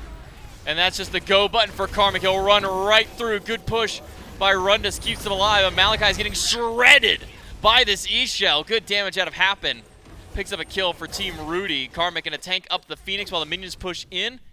Are they going for it? And Team Ruedy walking up 5v3. Their fourth member, the jungler, on Khastik is sitting all the way back. Has to back himself to base. It'll now be the 5v4. And with that no escape, not getting anything happen, actually getting slammed by that I'm a Monster, that might be the disengage now for Team Ruedy. His masterful shot coming up. Here it comes. Takes him out. Khastik. Credit for the kill. Couldn't tell you why Team Ruedy decided to walk into the Titan room there, but I don't think it's really going to make him pay too much. There's not much Team Khastik could do here unless they can grab one more pick. A pull on the Karmic probably wouldn't get him killed. Pull Valo or happen, though. Ooh, miss on two fronts, but double jump right onto the mid laner. Ruedy in that whirlpool form gets a lot of damage right after. My They God. call it a double kill for him.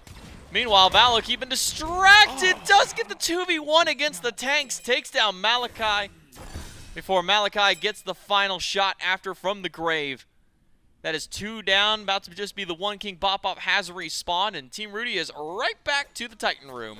20 seconds on nearest respawn, J-Mac. I do not think they can end the game. There's just no way. Just go to the tower on right side. They're going to do what they can. Karmic standing his ground, but all it takes is one Herc pickup, one Herc push into Fountain, and that's the end. Speaking of end, a great end by Happen. Keeps Karmic alive while he's it's fighting. close. Whoa! Ooh. Titan hurts a lot, and so do the gods that are surrounding the Titan. But that Titan's down to about 15% HP. We'll get a nice little bump back up after the reset to about 20-25%. I don't think that's enough. I think Team Ruedy, if they want to, they can just walk right in and end that one. Yeah, I mean, maybe not right now. Not yet. Not yet. You gotta get your team captain there for it. He's down for Rudy's 30. Back. He'll be back. Fire Giant? You think we get another Fire Giant, or you think it's straight for the end? You just go for the fire jump for the safety. The extra power you get from it's so good. That sustain. What so has led good. you to think that these players are at all concerned with safety? Egg on my face. Part 3, Tokyo Drift. Look, there are ways in for Team Khastik. I need to stop trying to bring logic and reason into this set because it's just been thrown out the window every time. No, that's on you for sure. I'm gonna figure out the way back in for Team Khastik. Let me evaluate the map state. You can't take a fight on your own Phoenix line because they'll walk past your Phoenix line, Team Ruedy that is, and just kill the Titan. So I think where Team Khastik is essentially, that is the line of scrimmage. That's where you want to meet them. Oni That's Fury. it. That's all I got. All right. Yeah, that's it. Oni Fury for Team Ruedy. Drop that one down, no problem for themselves. Team Khastik does get their mid Phoenix back. Not going to be the easiest thing to defend, though, with how weakened it is on its respawn. Meanwhile, while Oni Fury is going on, Karmic's been soloing Pyromancer. They're just going to let him sit there and solo. Just help your boy out. It'll go so much faster if you just throw one ability at it. Thank you, Valo, for giving your boy a hand. But Fire Giant, just a few seconds in from respawning, from emerging from the depths. It seems that Team Ruedy will head over and start with this Fire Giant instead. So we're going to take the safe route. Grab this one. Left side Phoenix about to respawn as well, so Titan can start re-healing back up. And that'll buy Team Khastik a little bit more time on this next siege. Yeah, but you got to get all 3 of those birds back up before that healing happens. And Team Ruedy, already on the move, might be able to knock that mid bird back down before there's any substantial healing on the Titan. Left side, just now respawned. It's a 3-2 split. Karmic and Valo in mid. The rest of the team on right. It's Rat Squid in first. Uh-huh. Well, Rat Squid walks into a full face Fear No Evil. Dies as soon as he lands into the last hit of damage. Mid Phoenix. Target for Happen. Not for Valo, though. Reset. XD01 gets the reset. Goes to the Alpha Monster. Doesn't a King Bop-Bop. He didn't pull anybody back with the no escape. That is a 1-for-1 trade so far, but Great End's about to make it 2. Khastik has to pop the Aegis to get away. Meanwhile, just go for the Titan. It's weakened. It's about to go down, and it does so. Team Ruedy will be your #1 seed out of North America. It was a hard-fought battle between Khastik and Ruedy, but at the end of the day, after the full distance, it's Team Ruedy that guarantee themselves the first overall seed. That was the Grand Finals matchup in the North American Smite Content Creator Cup. And Team Ruedy proven. They're the best. They're the best people, the best players. They care the most about charity. They hang out at the chillest restaurants, and they have the toughest smoke. And hang out with the coolest folks as well. So Team Ruedy, your number 1 seed out of North America, means that they don't have to play against iDavy in that first round whenever it does come down to the LAN. We know that Team Khastik has also already made themselves to the LAN, but will be that number 2 seed for themselves, means they will have to play up against the opposition in the EMEA region. But we still have another one to be determined. We still have to figure out who the last one is going to be joining these two there. That'll be between SK Peso and Captain Twig in just a little while here. But Team Ruedy to bounce back after a rough beating in game number 2 that Team Khastik delivered to Team Ruedy.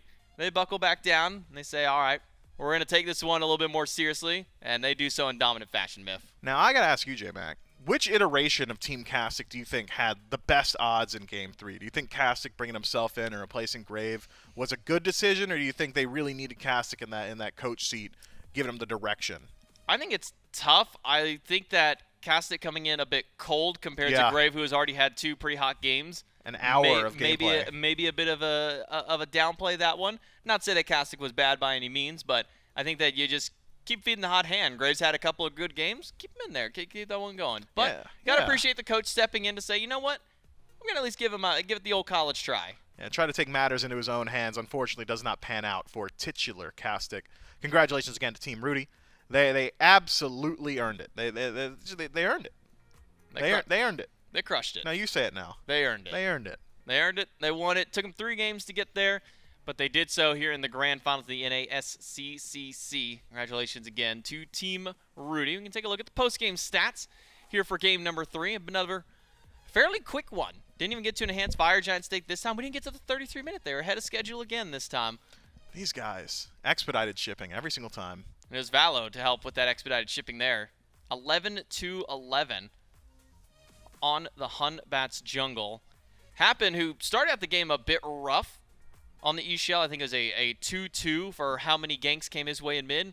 Didn't die a single time after that second one popped in. 7-2 for them. Where's the healing numbers? 4K, not too bad on the healing, though. Wasn't a whole lot of opportunities where Happen needed to heal just to keep the team going. Is a lot of I'm throwing out my AoE just to get the knock up and the damage against the enemy team.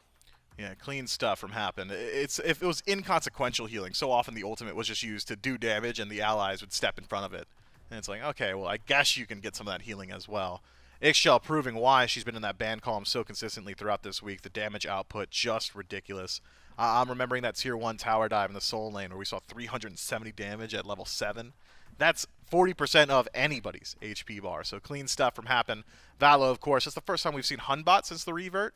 I'm a Hunbot's believer. I'm thinking we should be seeing more of that.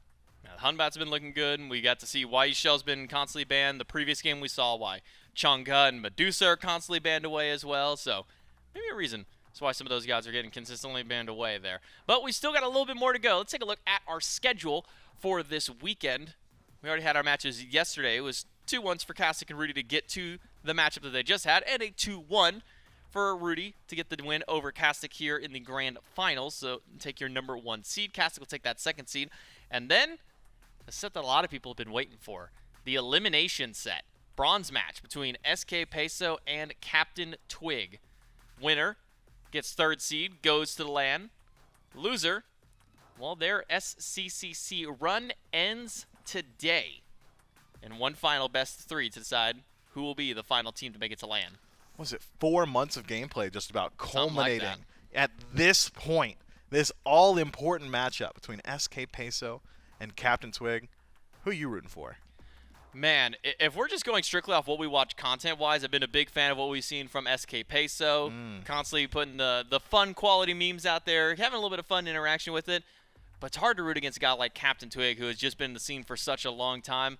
I think we're in for a really good matchup, and that one's going to be coming to you right after this break.